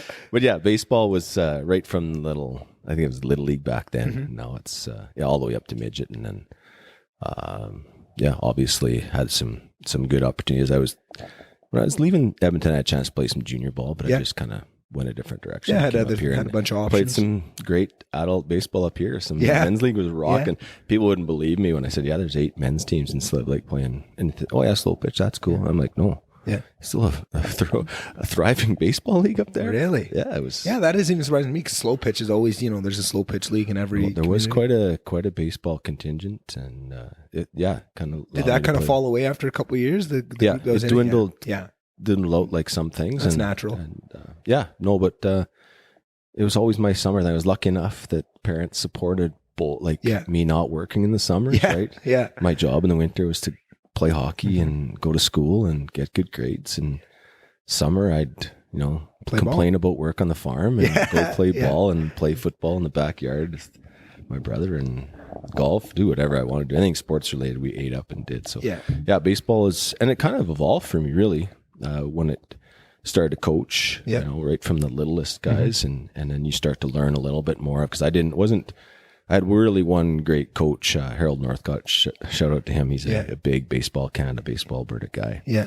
But he moved to St. Paul and kind of started the baseball program heavy up again. So I really owe a lot to him to lighten that fire again. But Baseball Alberta has lots of great training sessions, things like that. I kind of got into those and took a lot. I know I always had the coaching desire to coach, but the technical stuff, and that's where as we get later in the story, when kids got to bantam, they started to eclipse my ability to give them any more technical stuff, and that's when Matt and Will decided to go on to a higher level, and they were seeking out what else is out there at this level, and I had kind of tapped out as to what I could do, throw it like this, or swing like this, which is good for younger kids, littler kids, but. And was that, did they start, I'm curious, as you start to reach that where that crossover starts, where you've given them all you can give, is that them starting to realize that first, or you starting to realize that first and trying to tell them, hey, maybe there's better ways out there, or are they starting to, is there hunger to learn, pushing them to go find those types of things? Well, in the winter in Baseball Alberta, you can do these winter camps. Yeah. So I've seen them at the Sportsplex and GP doing that all the time. Exactly, and that's kind of the same idea. We'd take a couple of Baseball Alberta winter camps in and see some of the stuff and the technical training these guys had. It's okay. It's come a long way since I played. It's way beyond me. And same thing with hockey, I'm sure, on a bunch of levels too. For sure, it would be exactly the same, right? You can get all kinds of great coaching other than little old me. Right? So it got to that point, but I mean, I have a great base to get them to a certain ability level, but then from there for Will and Matt, it was basically the summer games opportunity came up where they could try out for with a lot of the Grand Prairie kids they played with later on, which really kind of opened their eyes to go, oh, maybe we're probably on the lower end of this, but I really like this level of ball, and that they start to get a little different coaching, and you're trying out for a different level of baseball, and it starts to kind of click on. Hey, I can start punching a bit up. Right. Yeah. Take a couple swings. See if I can fit in with this group and kind of. That's awesome. Steamroll from there. So then I'm not sure quite how to ask this question, so I might have to ramble a bit to get the meaning across, but. I'm curious, what are the things that you think the average baseball fan, probably like myself, is missing out on? What are the intricacies I'm missing out? Like in hockey, the fans that are just peripheral, they're not understanding, ice management, creating space, right? The cycles, all the little things that they might understand the base levels, but there's level 2, level 3, there's more things going on. What do you think that is with baseball? What do you think the most obvious ones that people aren't fully appreciating that really makes the game special for somebody that understands it to a high degree? I think the word intricacies, I can hardly say it, but that's the inside of, for me, again, I'm still a journeyman. I'm not on that, but it's the intricacies, the little stuff you can see, right? So for me, the pitching side of things, they just throw absolute gas, right? And the way they keep batters off, and they're not always throwing, they're changing their pace to home, or some guys are doing these weird gyrations, it seems like, to the average fan, but they're just really trying to get the batter off his tempo, right? And shake him up a little bit. Just so it's not looking the same, because those guys can all hit a 95, 100 mile an hour fastball if it's thrown straight. And the thing about hitting a 95 mile an hour fastball is it's completely unconscious. It's all the AI in your brain that has seen this pitch thousands and thousands of times and is making your body make the movement before, and you're reading these subtle cues that you don't know. So anything you can do to make it different, right? You want pitch 10,663 to be just a little bit different than the previous 10,600 and whatever shit I said there. And then if you relate that to hitting now, like a Hall of Fame guy is, if he hits a third of the time, gets a hit, gets on safely. Yeah. You're an all-star. You're a Hall of Fame guy. So, man, that's one of the hardest things I've ever tried to do is hit a round ball with a round bat, square on at, exit velo and all those things that are popping up. It's that. And what I really like is the game has not changed. The rules have not changed a whole lot. They may have tweaked a few things, but it's such an tradition old that's very game. deep. Yeah. And the chatter, like at a kid, at a baby, all that stuff and then its own sign language where people don't have a clue what's going on. Yeah. And as you know, half of it's bullshit, right? Coached all those years, the parents go, what were you, I said, nothing. It's just a mind thing. Yeah. They think we're doing this. Yeah. And then when they don't think we're doing it. Yeah. It's awesome. Such a fun, and Kevin and I coached a lot and we sit on buckets and you just get to sit on a bucket. Yeah. Watch kids play. Right? Around that mosquito age where they start to play. Yeah. I shouldn't use the terms, but U11 or whatever it is. Yeah, right? you're not allowed to use start the terms to make anymore. plays, right? You start to throw strikes. You start to hit balls. It's just it's such an amazing thing. I'm sure it's just like the teaching profession. Once you see them, and of course I live with one, but when you start to see the kids put words together and read, it's like, wow. And I'm such a sports nut. That's to me is the big thing in baseball. It is a little bit of people often think it's a slow game, right? It's slow. But once you get to the point where everybody's moving and everybody's got a job to do, it's amazing how you can keep, 11, 12 kids busy. Yeah. Right? Because every ball you should be going for. It's not this picking daisies. Everybody says, oh, you're just picking flowers in the outfield. Yeah. Well, you know what?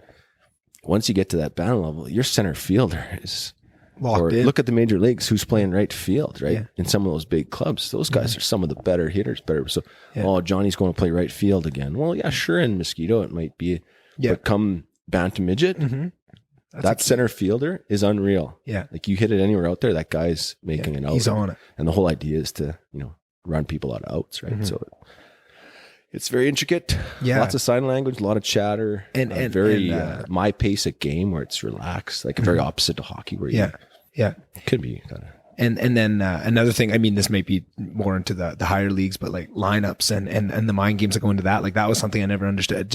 And in saying this, I think I could almost answer that question myself because I've become more of a baseball fan the last, 10 years, right? Just as I get older, the more I watch, the more I understand, right? That comes with it. And that was something I never really understood. Cause I always thought like the role of a GM in baseball, of what they do, and they always are out there and they really highlight. I always saw that they really highlighted them, but I'm like, what are they even doing out there? But like the amount that goes into to matching a lineup, like tweaking stuff like that goes into that. I imagine they are busy men thinking through all the different. Take it a little deeper, right? And think of the minor leagues. Like they've got 4 levels, 5 levels of minor leagues where they're mining, and they'll empty their stable to get one guy, right? So who knows if that prospect is, and there's churning through prospects continuously. Yeah, it's a big machine underneath, hey? That you don't see. That's unless you're really watching, I guess. Yeah.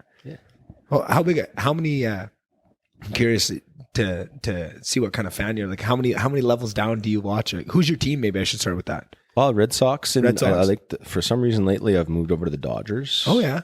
I don't get stuck on one team necessarily. Like I don't mind the Yankees post A-Rod, but now I'm starting to warm up to A-Rod as he's a color guy. Yeah. He's got something to him. Like everybody hated A-Rod, right? Yeah. Now he's a great color guy, and he'll likely be in the Hall of Fame. So I don't really. Same with the NFL. I'm a big NFL guy, but I don't hang on one team. Like obviously, I'm a huge Tom Brady fan.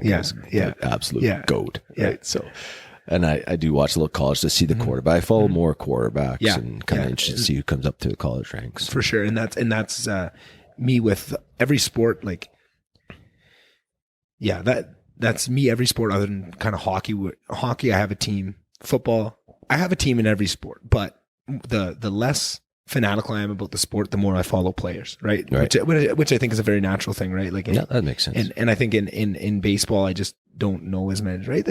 There's a couple, right? Like, I'll watch some sort of, 30-minute doc on Bryce Harper, and he's one of the, this guy's awesome, right? I love stories, right? And I think that's why I gravitate to MMA so much, because every single guy that has gotten to there has a wild story to get there. It's so hard. Same with every major sport, but they're all so unique. I feel like if you took the MLB or the NHL and you took everybody's stories, there's going to be some outliers of some people that have been through, but there's also going to be a very, there's also a couple paths that are pretty worn that a lot of guys went through, right? That you started playing when you're 6 or 7. Oh, you're pretty good. And okay, we're going to move you to this team, and you kind of get built up to it. Whereas fighting, it doesn't have that. So now everybody's got that story, right? And I just love that. But sorry, I went on a bit of a tangent there. But to once I learn a guy's story like Bryce Harper or one of these guys, then I'm following them, and then I follow that team, right? And wherever they get traded to, that's what you're following, and that's a fun way to enjoy sports too, right? Like, and it kind of relates to me back to the younger kids too in this community. Yeah, if there's a kid playing hockey or baseball somewhere else, I follow the stats. I follow the news stories. I really like to follow along with their path, and it's kind of a hobby for me to see where the kids are and what they do. See Abe Kubo get his first goal with the Avalanche. Absolutely. I'm lost into that in the foster kids. They probably don't know it, but I followed along secretly in behind for sure where they were, right? Yeah, same here. I get a real kick out of that. Yeah, and supporting them. And you don't know them personally, but you feel like you kind of never met them a day in your life. Yeah, I know mom and dad, or I know a sister or something, and you kind of can relate. But they seem like really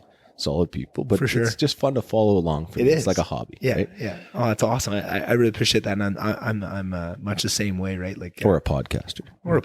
Yeah. Follow along, see the journey. I'm curious to ask you about the Astros fiasco there, because me as a sports fan in that, and I feel like almost I'm not a huge baseball guy, so it feels like I'm weirded out by how upset I was about it, right? Like, you should be, right? Like it's almost defiled the game a little bit, and when you talk about all the tradition that's there, like. For the guys that are deeper into baseball, is that, because I saw something, their general manager, the owner of the team kind of came out this year at some point and said, I think we're over it. I think, fuck you. You don't get to. I'm never over it. Me neither. Right? Exactly. Right. And I'm curious, is that more common than not, right? Do you think most guys are still holding quite a grudge? It's just that? Like Pete Rose. Like if Pete Rose is vilified, for what he's done, right? Then so should the Astros, right? Baseball almost seems like they've had the biggest controversies they have over the history, like some really, really big ones, right? With cheating and gambling and things like that. Yeah. But I can't let this one go. I won't cheer for the Astros. Yeah, me neither. Every time I see them on Sports Center, how they retain the trophy is beyond me. Yeah. Sure, they're good. They're still good. Don't get me wrong. Of course. They're excellent ball players, but if you're that good, why did you cheat? And why did someone not send? I guess just like anything else, who stands up to that in the room and says, hey, look, guys, take the beepers off or take the garbage cans out or whatever they were doing. Yeah.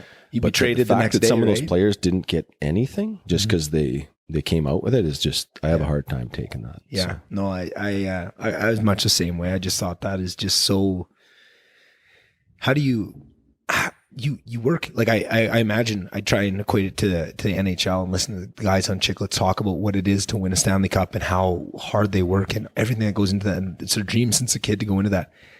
How could you know you've fraught you took it from somebody else? Yeah. Like your crowning achievement is at least to some degree fraudulent. And how do you live with that? Like, how do you? I don't know if I'd want to keep it. Exactly. That's where if I was that guy, I don't know. And I'm so far removed from that life. It's hard for us to. Yeah, exactly. We have no idea, right? And maybe to them, they think one of two things, right? When I try and put myself in their head of what could come out as an excuse, right? Either A, they think everybody's doing it, right? Because that was a big thing in MMA, right? For like steroids, you said they're saying everybody's doing it, right? Like I don't even want to. I just want to keep up, right? And maybe that's the same thing. Maybe every team in the league is sign stealing, right? Maybe they were just lazy got caught, right? Which. It's hard to take, but yeah. Right. And you hope not, right? As a fan, you hope that's not the reality, but maybe that's it. And maybe the other piece, like maybe the only other rationale, and I think that one's more strong than this next one, but maybe they think we know how good we are. And that was such a small, like we know who we are. And that was such a small piece of, we think we would have won anyways, but that's a bullshit excuse. But that's the only two things I can come up with of what would keep you, proud of that achievement after all that comes to light. Yeah. So that to me just tarnishes things, right? Big time. Yeah, no, that was a sad thing. And just to explain to people listening, maybe have no idea what that was, is they were stealing signs for pitches and stuff, and then had a really coordinated way of rendezvousing that to the batter to let him know what was coming or give him an idea of what was coming, right? They were doing one thing with a garbage can down the tunnel where they'd hit it a certain amount of times to tell him what kind of pitch was coming. And then there was, I don't think it was ever proven, but they were saying that they had buzzers under their jerseys that was buzzing to them because the baseball bat thing on a garbage can is a little bit, right, lazy, and people are going to figure that out, right? And I think when Buddy got a walk off there and they're trying to rip his jersey off of it and he's holding it Altuve. Altuve, like that seemed a little bit, maybe that's a bit conspiracy not to think that, but it was a bit odd when you do watch it back, right, with the knowledge that you have, right, and everyone's going through with a fine tooth comb trying to find anything, and maybe that's overreach, but you know what, you guys cheated. You brought and that anything when you get caught cheating. Yeah. Everybody just.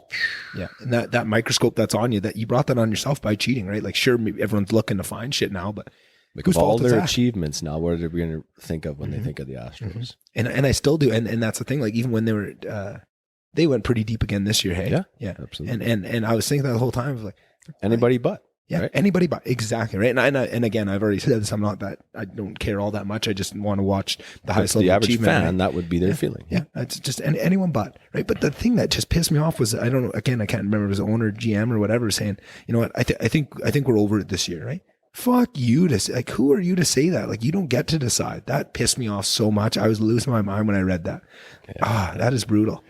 That's just someone trying to get out of it real quick. Spin the PR. It won't. I don't think people will. But yes. But the average sports fan, like maybe they didn't even, me and you were deep in watching Sports Center every night. We're seeing this stuff happen. Maybe some guys don't even know it. There's a lot of people on this planet that think you're crazy for even talking about it. For even having this much feelings about it, eh? Why do you care so much?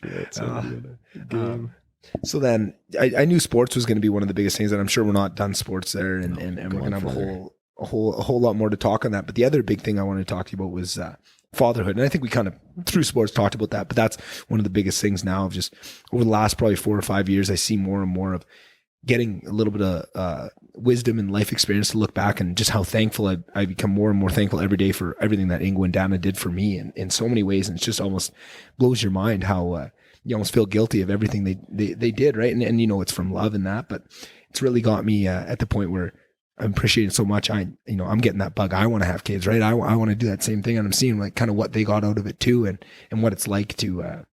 And I think also getting into podcasts and listening to these people talk with no time restrictions about what it is to be a parent and what that gives you, right? Like you say, there's no way, even if you had 30 hours to try and explain to someone, you're never, until you feel it, you're not going to feel it, right? But understanding that, and even knowing that this is only some small piece of it, the words and the way they speak about it has me so excited for that time in my life to have, like, can you cast your mind back to see how you changed and what changed for you in life, and how you changed as a person when you first started having kids? Well, that's a tough question. I know. I was trying to go further and further to try and let you have time to get into the mindset. You're trying to make me cry, because I know everybody listening that knows me knows at some point I will blubber. But hey, well, if you cry, I cry. I'm the biggest crybaby in the world, so I'm with you. I don't even apologize for it. No, fuck, I love it. People know it. I do it. Yeah. That's a tough question. For sure, it is. I had zero. I'll start this way. I had zero experience. Yeah. Like, I was never someone's, like, I babysat that kid, or I changed that kid's diaper. Yeah. I never did that. I had an older brother. That was it. I didn't have a younger sibling. Zero experience. Maybe a niece came before our kid. Yeah. But nothing. So I'm in there and just, sure, you read back then was the book on parenting, right? And you try and read a little bit of that, and like, I'll figure it out. Yeah. I'll get it. Yeah.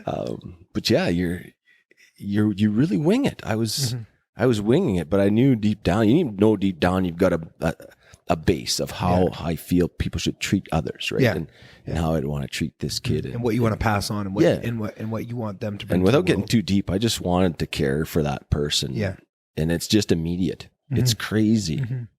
Like, you're handed, and again, I've never cradled a baby before, but when Megan's handed you, I'm like, oh my God.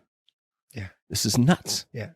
I shouldn't have this responsibility, one. But I do. Right? I don't deserve any of this. Yeah. And here I am. And then you look at your wife and you go, how how did you do this? Yeah. On top of everything else you do. The men have the easiest job on earth, right? You're out there smoking cigars the next day with your buddies and laughing about it. And your wife has done this, right? It's like, what? Yeah. And you do everything you can to just keep that kid fed and watered, and your whole life just turns into that, right? Yeah. You wonder why Ingo always had the same beer box t-shirt on. Maybe Ingo's a bad example because he always dressed very well, but that's a shot at Ingo. By the way. But you give everything up. You'd give everything. Yeah. And a lot of people thankfully don't have to give up everything. Yeah. But you would in a heartbeat. And that's what changed for me is just that. And if I was a little bit egotistical or selfish in any ways, that takes all that away. Yeah. You're like, yeah, sure. It's not even a decision. Your brain just goes. There's just no room for that anymore. In front of, like you say, I'll take a bullet.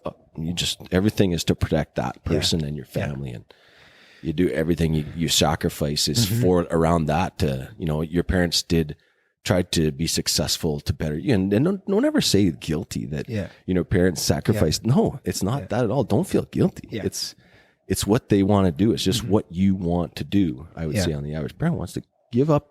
They would give up everything for their kids. Right? Yeah. You ask any parent. I'm not Jordan Peterson on the subject. But it's just that's what switched for me. It's like holy, and then it's a load of responsibility. Yeah, and that responsibility is ever changing too, because the responsibility for a 6-month-old versus a 3-year, right? But that responsibility never wanes; it just changes. Yeah, exactly. So even me at 28 years old with my parents, right? We're still. And then your parents' friends' kids, and then you got all this. Yeah.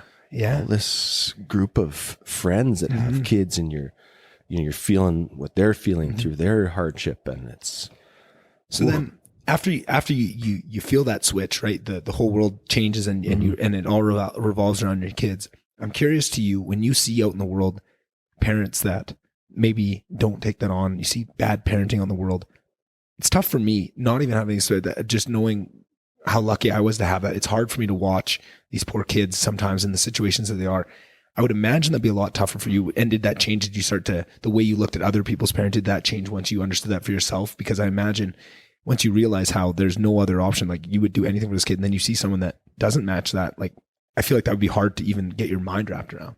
Well, for me, and when I've had, you don't know, for one, I'd like to just say that you just don't know what's going on. Right. For sure. Right? So I would just really caution that to say there might be something else for sure going on there. Yeah. Right. And, or, back to the sport, I'm sorry, but through coaching, maybe that's all that kid has is to come to you for sure 2 times a week. For sure. And he's being a little turkey or whatever. He just needs you to be there for him. Yeah. Right. This is all he's got. Yeah. Maybe. Yeah. That's my ego talking again, but that's a really healthy way to look at the world for what that, if you can. And I'm not like, don't get me wrong, no one's perfect as a parent, right? Sure, so for sure to say something about somebody else, but the obvious stuff is like, why would you do that? How could you not? Right. Or just not being there at all, or running off, right? Like those are kind of the things where, there's got to be something else to that story. For sure. Right? And there always is, right? Yeah. And I think that's where, I'm happy you took us down that path, because I think you're right to highlight that. And there's always is something, but I think that's where I'm curious, because there's always going to be something. But when I hear parents all talk about that thing where, that their kids become everything, and there's whatever that something is, that should always, in my head, I thought it would be hard to find anything, whether that's, and I know they're saying, maybe it's meth, right? Maybe that's what it is, right? Like it's hard to put anything above certain things. I would also caution, right? I love my kids to death, but you still have to have your own interests for sure, and your wife's time together. Right? Yeah.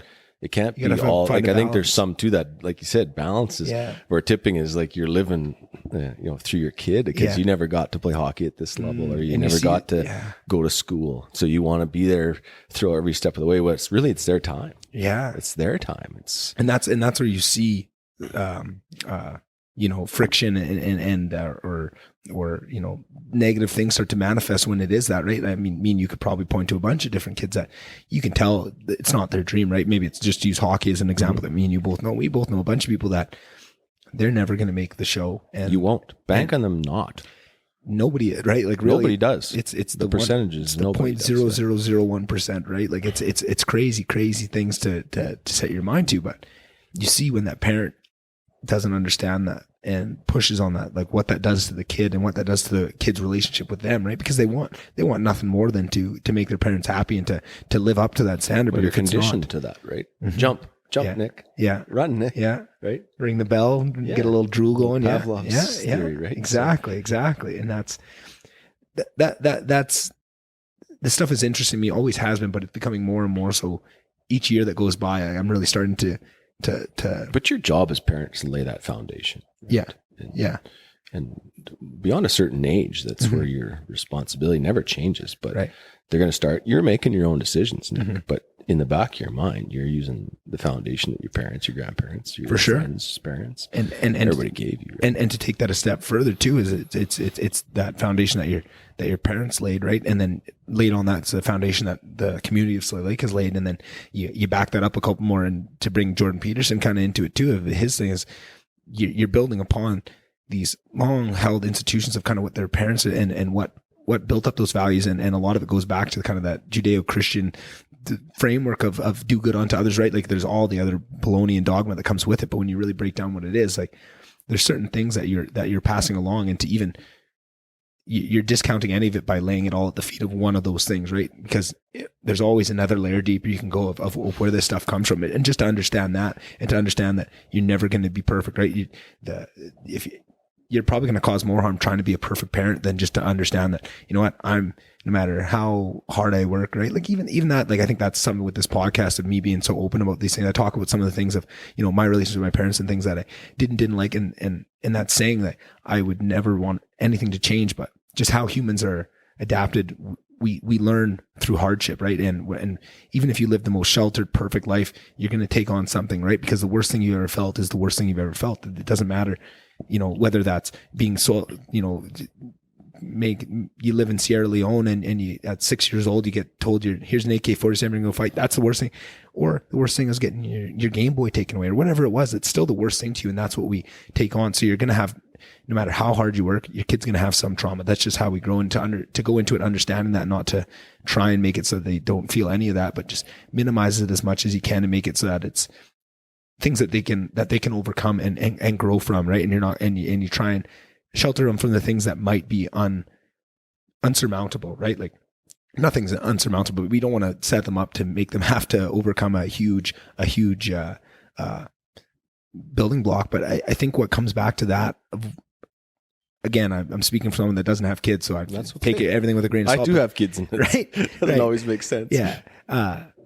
But from what I can gather of all these people I've listened to and all these people I've heard talk on the subject, what really matters is just, and this is a little bit hippy dippy, but from a certain time, from the time they're, born to the time they're, I don't know, some people might argue 6, some time would argue 10, is how much love does that kid feel in that time, right? Like you can try and do all the best things and make them listen to Beethoven, that's all good and is going to have an effect, but really, do they feel deep love? Do they feel safety? Do they feel that from you, right? And if they have that during that, whatever, I think we'll never know what that timeline is. So you try and give them to them forever so that they never have, but that's what's really important, right? And that's what's so beautiful about sports sometimes, because you can catch those kids that maybe are getting some of it, but maybe just not enough to give them that full fulfillment for them to really build that base foundation, like you're talking about, what's going to carry them for the rest of their lives. And you can add to that as a coach or as a, just a member of community, right? Just being maybe you see that kid being around the rink rat and he's, breaking windows or something, or whatever it is, right? You can make a million examples of this, but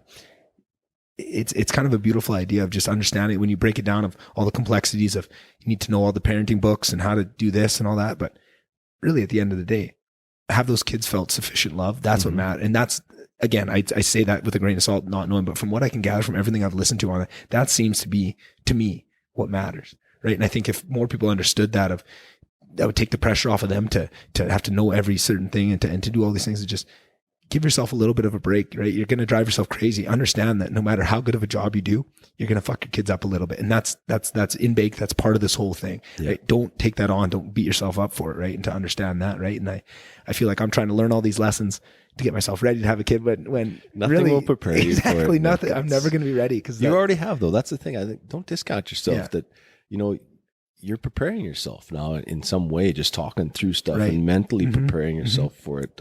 Don't discount the fact that you'll be that you're going to have to struggle to be a parent. It may come very naturally to you, and it does for some people. And I love kids, being around, like And I think that's part of it too, is I always have, you know, I love kids. I love mentoring. I love coaching, right? I love all those things, right? Like when I was in university. And you love it because what you get in return. Exactly. Too, right? Yes, for sure. You feel good about giving it, but guess what? You're getting that back. Right. Like you're getting that. And maybe that's what, just thinking on the spot here, but maybe that has a lot of impact too on what I brought back to some of these, like you say, there's always something going on, but bad parenting, but it's so obvious to me what I get out when I work with kids or do something. It's so obvious what I get out of it because I was on the other side. I got to feel that love when I was a kid, right? But if you didn't have that, maybe that's a different thing in your dynamics, right? And it's hard for me and you to understand that because we are lucky enough to have felt that. But maybe that's a different thing too, and it's hard for them to understand of what they're getting out, right? Like if your parents beat the shit out of you and treated you like shit, and you don't really understand the dynamics of that, the give and take of that relationship, it's going to be really hard for you. It's not, and like we said, nothing's insurmountable. You can figure that stuff out, but you're going to be behind the eight ball a little bit to find that on your own, right? And understanding that probably should make me have a little bit more compassion to see that on the world when you understand that, right? It kind of goes back to that cliche, you know, hurt people, right? Like that's the real golden rule at the bottom of that one. But yeah, it's interesting. You talk about love. You don't want to have someone think that you went through life not knowing for sure if that person loved you. Or it's like, I don't want to have that ever. Like, I want people to know that you're a big part of my life. And, and that's why I think that might be a generational thing too. It's like, you know, that they maybe didn't express it that way, expressed it differently. Exactly. And I don't think there was a lack. It's just how people express it. And I think you're nailing it with that. People want to feel loved ultimately. And and I don't get too deep down. But I think that's really good to highlight. And I think that's something that I've tried to do this podcast is talk about, you know, like I tell my friends I love them, right? Like I do that and I don't feel any weird feelings about that. No. And I think more people need to do that, right? And I talk about that all the time and talk about, you know, ways to show love. Like my dad's a super loving guy. Ingo is, but he's very particular and kind of esoteric about how he shows his love. It's kind of weird, right? Like, but when you understand him like this, you just know he is just full to the brim of love. Like he's such a loving guy.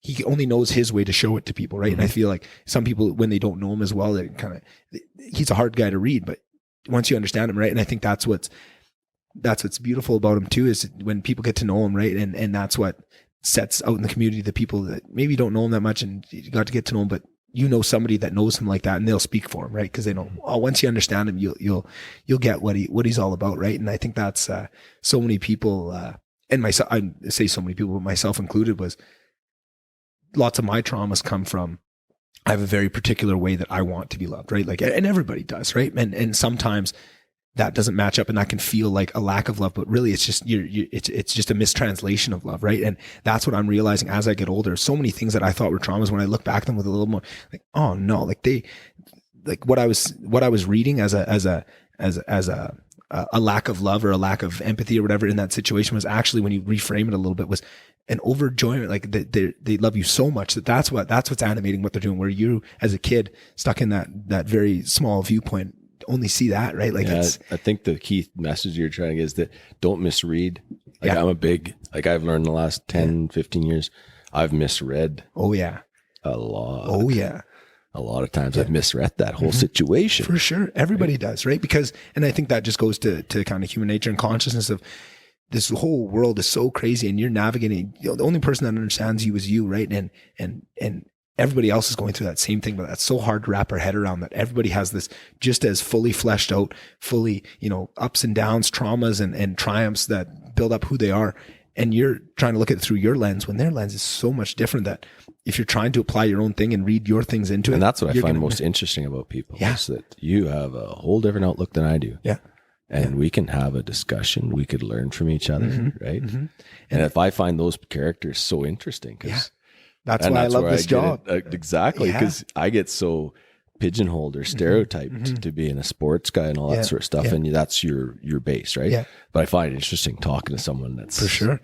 And that's why that's what essentially is what made me fall in love with the podcast, was I got to listen to these people that I really enjoy talking. That they have these amazing guests on. You get to put yourself for an hour, 2 hours, 3 hours at a time into a seat of, you know, you're sitting across them and you're getting to learn from them. Right. And I found my personal development was like a rocket ship as soon as I started adding that in, and then I got addicted to it and I couldn't stop. Right, I'm just and taking that's more something and more. is growth. Something I really appreciate is just growing, evolving. Yeah. I always feel like a bit of a chameleon. Like just you got to be able to evolve and move with the times. And as you get older, I don't want to put myself in there again, but you gain with experience and you evolve and change with the times. And I think that's probably one of the biggest things I got from Ingle was to watch. Like, you want to talk about a chameleon? That guy he can operate, you know, talking to a 60-year-old farmer about shit, or he can go into the biggest boardroom ever and he can operate there and he can he can make friends with anybody in a line anywhere, right? Like, that is something that's a skill. It's a skill, right? And I'm not there yet. I'm not on Ingle level yet, but through this is I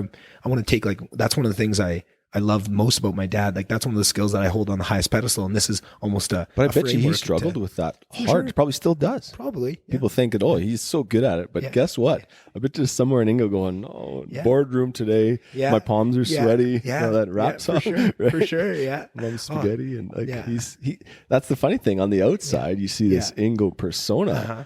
But even myself, people say, the guy's cool as a cucumber. And I'm inside, I'm just ripping up and my French temper's percolating in there. And something's going on in this crazy brain of mine. And I'm just breathing. But only you know you, right? And exactly. And you look around the room and what's going on in your head is swirling and everybody's around you, right? And that's where, if you just try and walk through the world of just, these lessons are similar, a little bit different, but like, understanding that and then walking through the world, giving the most charitable viewpoint to everybody of, you could read into it that, he was being a prick there, or you can just find the most charitable, nice, he's probably having a bad day. Maybe he didn't even mean that. Maybe he wasn't even talking. Maybe there's a guy behind me, right? Like, some people look at that as naivete, whatever that fucking word is, right? As being naive. But I think it's almost, like a superpower, right? Like, if you can walk around giving everyone the benefit of the doubt, you are going to be so much happier. You're going to live such a better life. You're just going to walk through the world and people are going to like you more, right? Like, that's such a superpower, and it's so simple, right? But it's hard to execute. So many of the most impactful things are really simple and easy to execute, but just for whatever reason, whatever piece of our human nature, it's hard to wrap our head around, right? Like that idea. But that's something that I've tried to do. I'm getting better at it. It's, again, like you say, it's a skill that you learn, but when you are in that good place, maybe you're having a good day and you are thinking like that, those are much better days. And let's talk about that. Like, let's talk about Ingo. Like, what does a bad day look like to him? Right. Cause he always seems like a real jovial guy and he's like any other human. Oh yeah. You're having a bad day. He's got bad days, right? Yeah, he blows up every once in a while. But that's the thing. Everybody thinks, and then if he blows up, it's like this big thing. Ingo is, he may do it a couple times. Exactly. Everybody goes, what's wrong with him? Mm-hmm. What do you mean, what's wrong with him? He's normally this, right? And that's something like growing and then up. I could cut one of that happens to me. Yeah. Everybody goes, what's wrong with Dave? I'm like, nothing. That's just normal, right? Nothing. It's okay. There's nothing wrong with that. But that's, again, that's a perfect example of some of those things where things you take on as traumas, right? Of things that you don't even realize. Like, I remember one time, me and my dad were, I was fucking, I was a shit. Whatever I did at the time, and I'd always, just apologize. He hated when I'd say sorry. Don't say sorry. Just fucking be better, right? Like, and one time we're up in the garage there, and I was. Probably, I'm going to guess I was supposed to do something I didn't, which is typical for me. I do this all the time. And still what he gives me shit for today is, it has some expectations. I'm an airhead, as much as I like to think I'm this business guy, I'm an artist at heart, right? I'm a bit of a hippie, free thinker. I just kind of, that's why this is more natural, comes to me, but whatever.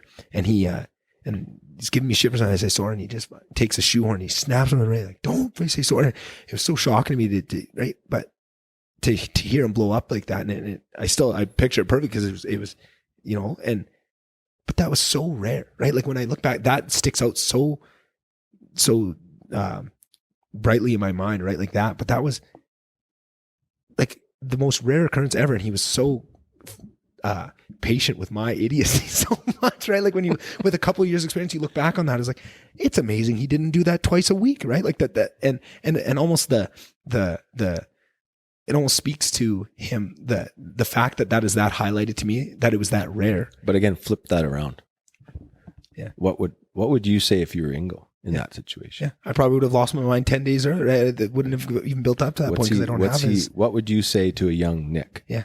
Right? Yeah. What would you want Ingo to say to you at that time, right? Yeah, I don't know, right? You'd have to think about it. Exactly. And when I really probably sit and think about it, that's probably exactly what I needed at that time, because I'm still like that. And I still need him to give me that same shit, because that lesson he was trying to learn me then, I still haven't learned it. I'm still doing the same shit. Right. So clearly I think you have a little bit. I've gotten better with it, but it's still there. It's still one of those, that's a big core piece. Just like all those things I just highlighted are a core piece of him. That's a core piece. I love of me, talking right? to the young people because they don't give themselves enough credit.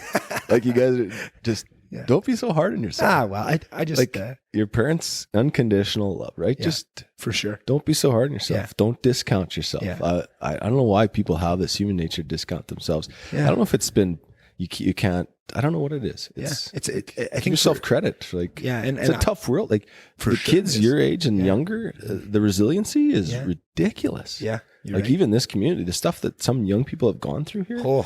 And the resiliency they've seen, like from fires to floods to personal tragedies to, we're not going to talk about COVID, but get to that point.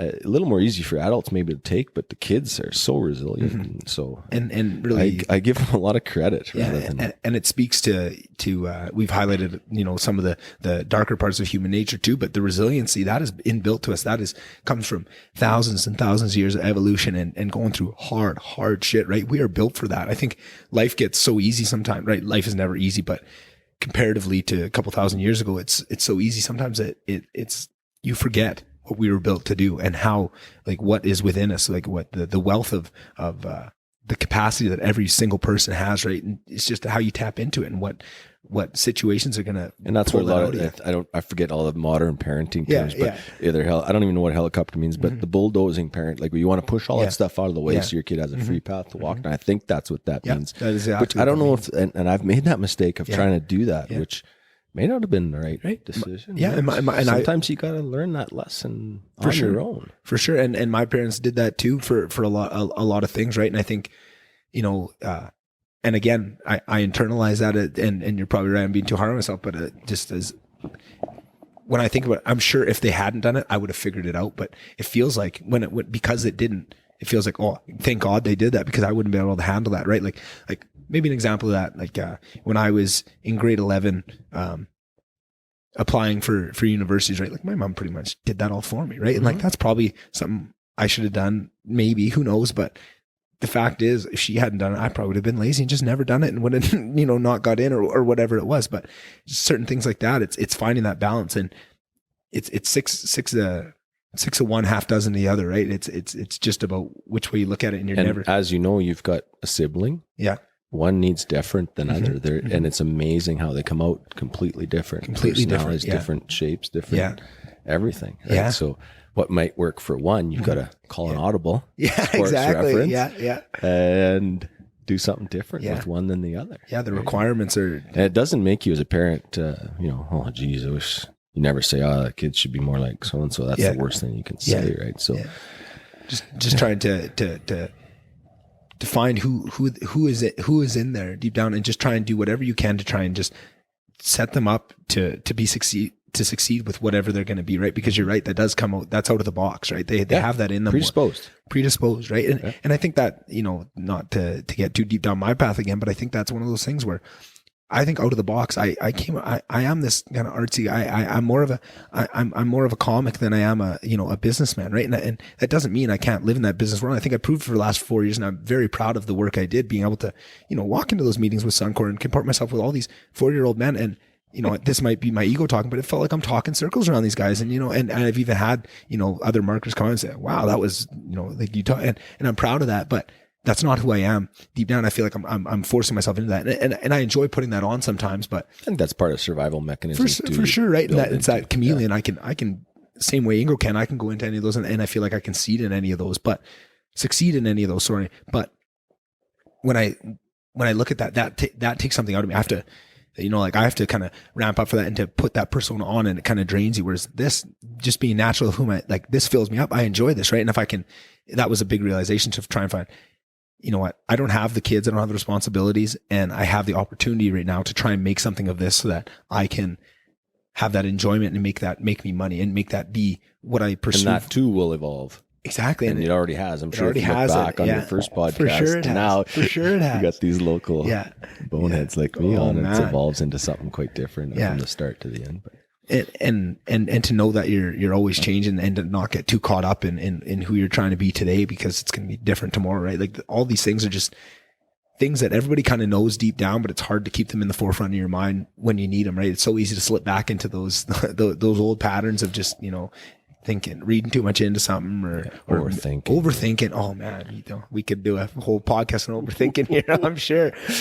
Right? Your mind spins. Yeah. And I think that's almost a part of a powerful mind too, has that, it's again, that double-edged sword of you have this amazing cognitive ability to do that, but you can turn that on yourself a lot of the time. And I think you see that with lots of really intelligent people really struggle with that. Like anxiety is tied to intelligence a lot of the time, right? Like that. You can see it. And that's natural, right? And you just need to find those mechanisms and find healthy outlets, right? Like for us, both clearly sports is one of those things that really helps, right? And you can feel it when you don't have, like, just, I was telling you, I started getting into jiu-jitsu the last couple of months, and to be back in some sort of sport was awesome. And to be in that arena last night, walking around, I miss hockey so much. Like I got to figure something out. I don't know if you miss the hockey or miss the camaraderie. Exactly. You're on the money. That's exactly. And to go to that gym and to start making friends with these guys, and just awesome that are all there. You have something tying you together, right? Like there's always some awkwardness to social situations of why are we all here? What are we doing? If you have some sort of core thing to tie you all together, it's just that breaks the ice. It gets you down to the next couple layers, and then, oh, you're a heavy duty mechanic. I did that for a couple of years, and you start bullshitting about that, or oh, you got kids, like that's awesome. Like, oh, first one, how are you sleeping and all that stuff. Like, how's mama doing? Right? It just breaks. And then that's the thing you have to understand is that guy needs you too, right? Yeah, because he's coming here for his time out, for sure, his family. And he needs a guy like you, and you need a guy like him to kind of help with. Yeah. And that's where the laws of attraction, I'll call it, work for me. I'm kind of a big believer in that too. 100%. Yeah. It's interesting. And I think that's what these people that would look at us and call us crazy sports guys, that's the piece that they're missing, because they've never experienced it, right? Or I'm sure they've experienced it in other domains, but they've never felt how direct impact sports has on that, because it's almost, in-baked into sports that one thing to unite people. Whereas if you don't have that, you kind of got to find it for yourself or forge that for yourself, right? Maybe it's some sort of group you form or whatever it is. And we had gone back to where, there's scrums and fights or some big thing happened that galvanizes your friendship. Oh, yeah. Just like you'll find with your MMA, there's going to be things go on or things they share with you that kind of cultivates that relationship. For sure. And for sure. And yeah. Been through a lot with a lot of those people, right? And you will find that with whatever you kind of get involved with, right? Like you said, charitable or in the community, I'd rather say, rather than stay focused on sports all the time. People reach out in their community, and the plan is to help the community and also help yourself out too, right? And it's funny to think of that, of like, just, I was in my head there when you brought that up, I was thinking of how nice it's felt these last couple of days, and specifically yesterday being there and seeing all these guys that you have this different type of connection. I have lots of friends from university too, and we've had, it wasn't maybe on the hockey rink, and this is going to sound silly to people, but probably a lot of that bonding that we had was all at the bar, right? For university, and that's a different kind, but it's not to discount that either of what that is. But definitely coming back here and seeing Travis and Lance and Clinton and all these guys, like, you went to war with those guys, right? Like, that sounds silly to people, but essentially, like, some of those battles and some of those hockey games, some of those comebacks you went to, some of, seeing someone get hit from behind, you go grab that guy, like, that forges a different type of friend. Like, I got goosebumps on my arms right now just thinking about it, right? And you forget that a little bit when you're not around them, and then but how quick it comes back instantly. Exactly. And that's a great point you said. Like, it's and it's always there for you. Yeah. Right? Yeah. That's the nice thing is some of my oldest friends, that comes back instantly, right? Yeah. And you've got that support system or network of friends if you ever did need it, or if they needed you. Yeah. Conversely. And I think you don't even realize of just, life is scary, and you're always one step away from catastrophe, really, right? And I don't think consciously you really understand this, but subconsciously that you have this army of people that care about you, and that if ever shit hit the fan, you really needed to throw up the red flare and ask for help, there'd be an army coming over the hills, right? Like, undoubtedly. And there's certain times, I don't know how much I should get into this, I guess, but there's certain times where that gets highlighted. Couple months ago, some kid from Slave went off. He's clearly in trouble, and made this video about me and a couple other people. I'll tell you after the podcast all about it. And some people listening will know exactly what I'm talking about. And it was kind of a really shitty situation, kind of scary, just kind of wild. I'll tell you all about it after. But what was highlighted to me is I woke up that next morning and I had my phone blew up of all the just support, like just people kind of, hey, and there's just certain moments that really highlight how many amazing people you have in your life, right? And I think, and sometimes that's tragedy, right? Maybe something really tragic happens in your life, and that's what highlights those people coming out of the woodwork that you never thought were even, like you say, not even watching you. You thought you'd gone so far down separate paths that they don't even remember you exist, but that's not true, and they're there for you, right? Like, and as sad as it is for it to be, you'd hope that there'd be more positive occasions that could bring those out. And I think there is, right? When you have big achievements, maybe you get married, maybe you have your first kid, that happens too, right? And it doesn't all have to be negative, but there's certain times where it really highlights what kind of life you've lived and what you've accrued in terms of social capital with the people around you, and how, and who those people are, right? And you can kind of judge yourself on what type of people are running to your aid. Is it kind of the dregs of the society? Is it the Cody Stassos of the world that you like are just the best people that are coming to your aid, right? Like, and I love that. Did you find it hard to accept that sort of support? Did you feel a little bit overwhelmed? I think that in this situation, I was so busy dealing, and again, this is tough to. I was so busy and trying to get it dealt with and do all the things I had to do that I don't think I even realized that. I think that was kind of something that came to me after, of looking back. Oh, that was kind of nice. All these people that reached out and hey, and lots of it was just, hey, are you aware that this happened? Like, just giving you a heads up, you might wake up to this, right? I'm like, fuck, okay, whatever. But no, I'm excited. I'm not excited for this end, but I'm excited to tell you the story now, right? Oh man. And then you consider the people reaching out too. Yeah. Like, if you value them very highly, you consider that. For sure. Consider the source. Yeah. That may sound negative, but when you get support by some of the people you really respect, that's huge. That means everything. Yeah. And I couldn't agree more with that. Flip side of that is, if you were to disappoint one of those people you really respect, that hits hard. For sure. Right? That's for sure. It does. Yeah. Take. Yeah. Man, we should take a bathroom break. Yeah, for sure. Yeah, I want to put that on the podcast. 100%. So 100%. Yeah, perfect. We're back, baby. We're back. Yes, it was good. That's always such a good feeling coming back. It's like, how does it sound when someone takes a drink of water on here? Oh, it depends how close to the mic you get and how you drink water. You mentioned, no, I can't remember what we were talking about before. I don't know if this is a hard term, but you mentioned football a little bit. And I enjoy football as a sport. I feel like I was always really sad that Slave never had a football team, because what I loved out of hockey was the physical contact, using I like the hitting. Like, I love the game too, and I love the skill of it, and I like to win.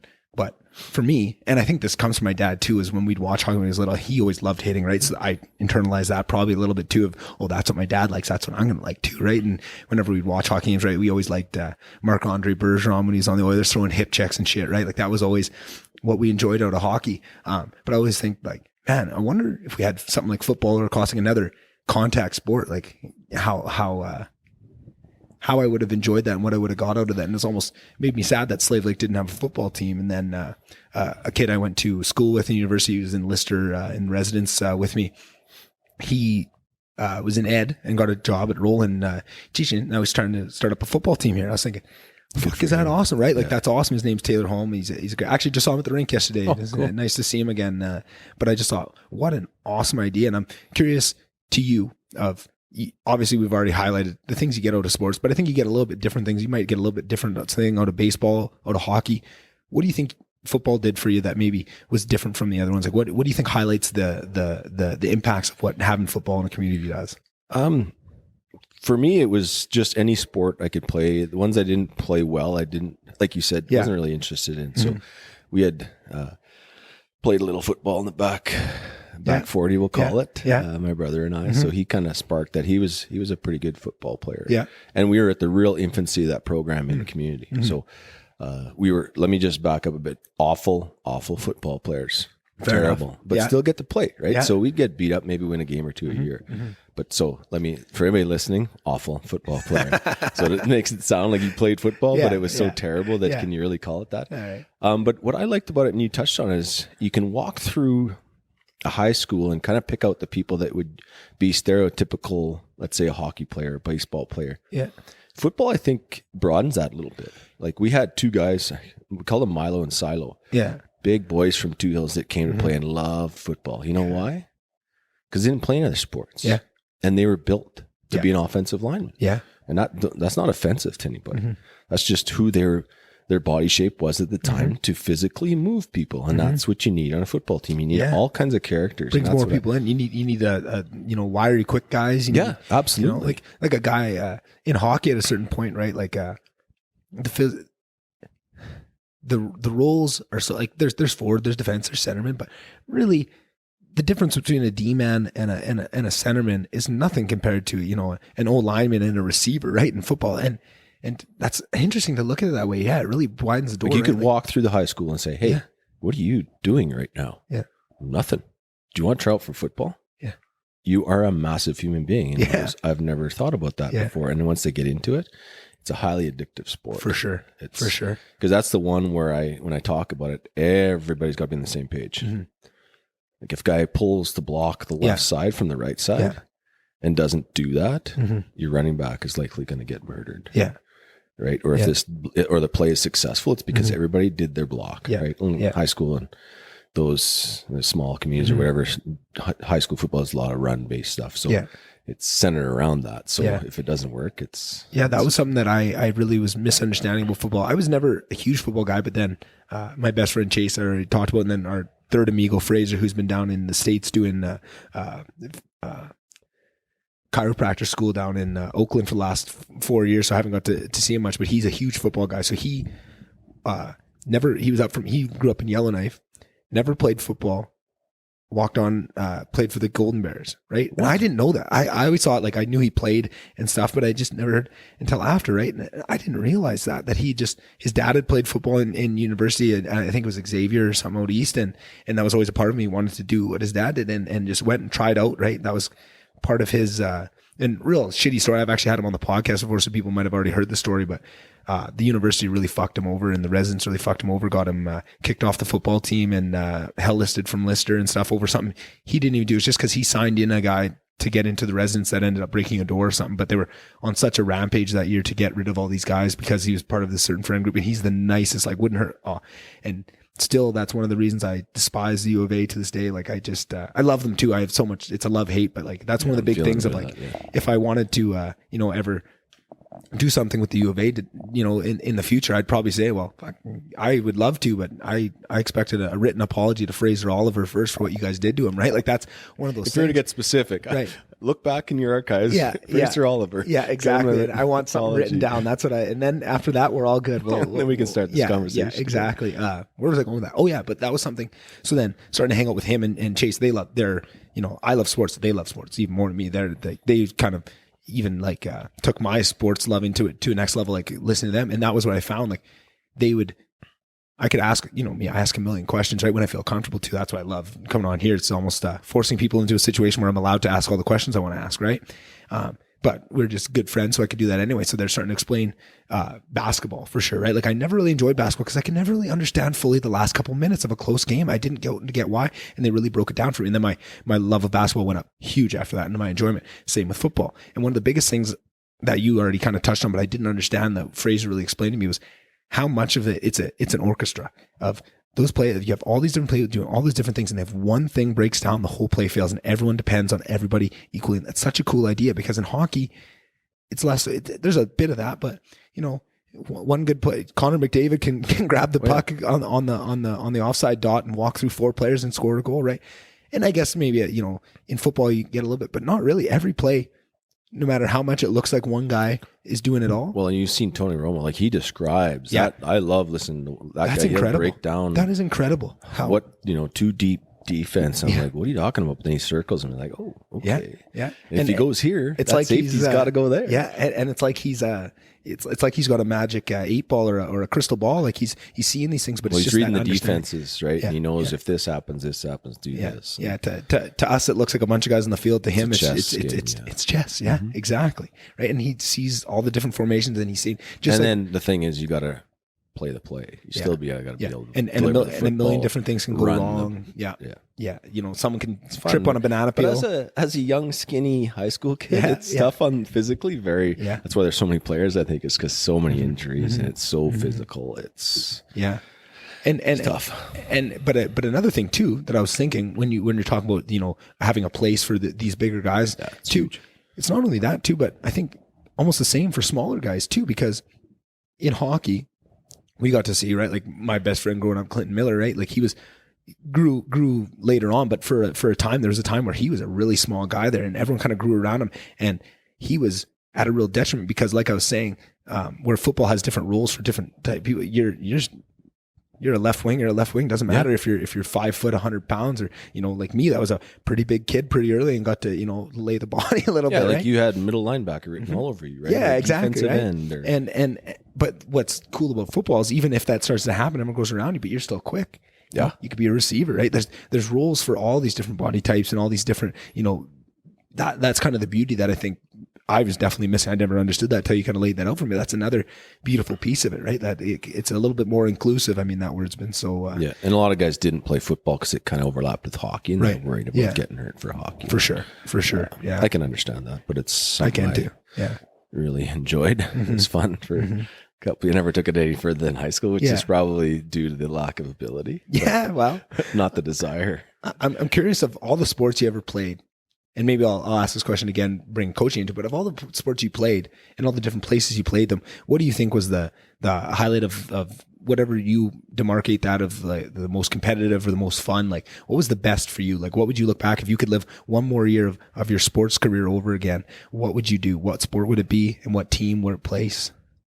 Oh, geez. Another tough question that I tried to vamp longer on to give you a little more time. That's a tough one. Yeah. I take, like I told you at the start of the podcast, I take different things from different sports. Sure. That's what I was trying to caveat it. For me, it's got to be the relationships. I can't pin it to one, Nick. There's I was never good enough to hit any pinnacle of anything, right?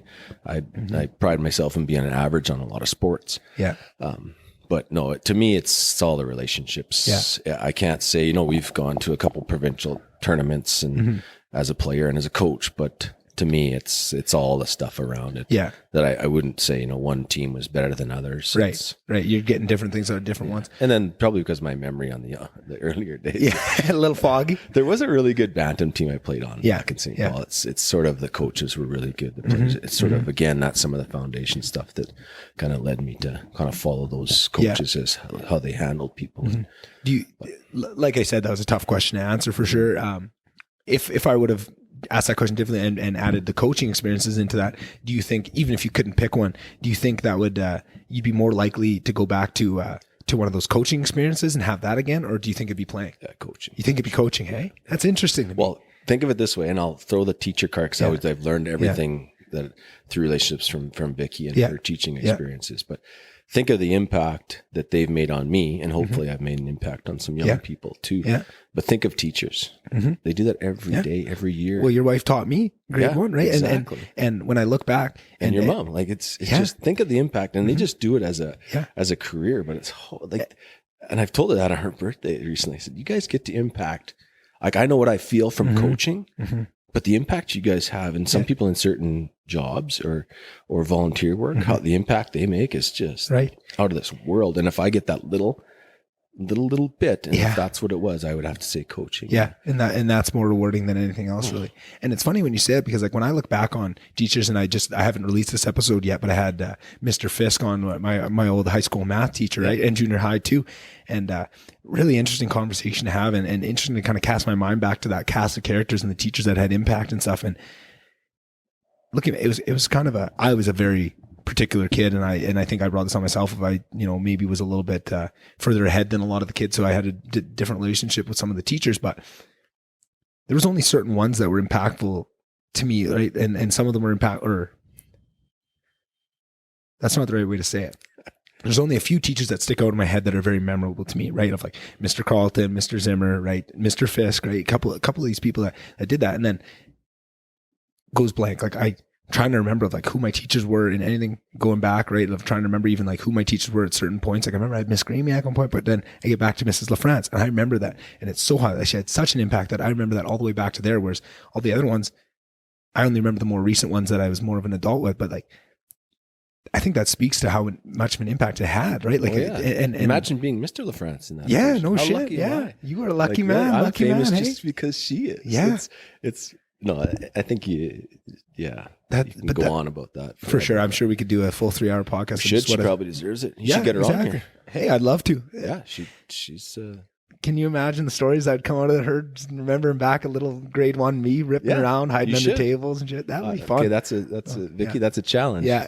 She'll have to come out here and top you. Yeah, that'd be something else. Yeah, you have to compare the downloads. Who listens to which episode more? You guys can compete. Oh man, Ingo, when he finally came on, right? Because that was a big deal. I said, episode 100, it was a big deal. Big deal to me, big deal to him. And outside of that, this is just kind of auxiliary thing. This wasn't everything, but I knew going into it, because Ingo's always asking me, downloads, what that one get. He's curious, and he wants to support me, right? And that's a metric he can understand. I think this is hard for him to wrap his head around, like what makes a podcast successful, but he understands the download metric. That's a metric he can take that, he can chew on that. So when he came on, well, am I the best one? Did I win? Right? Ingo, he wants to know if he won, right? So, sure.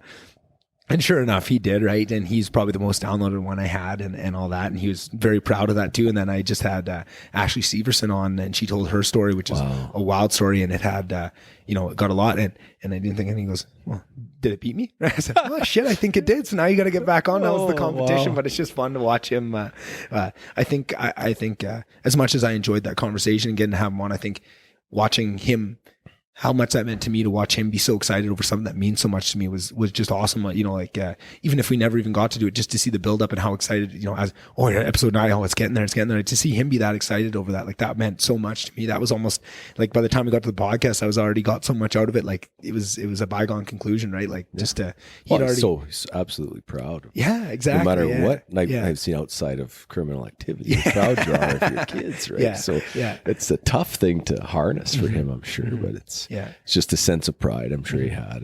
And I'm curious, maybe like when I guess I can ask this question to you, and I can try and or read into that what I would read into for Ingo, but I'm curious about like that pride that you have in your kids. Is that like, do you have pride in like the specific things with your kids that really, is there certain things that make you proud? Or is it just like I can't even put a finger on what it is. I'm just proud of them as a whole.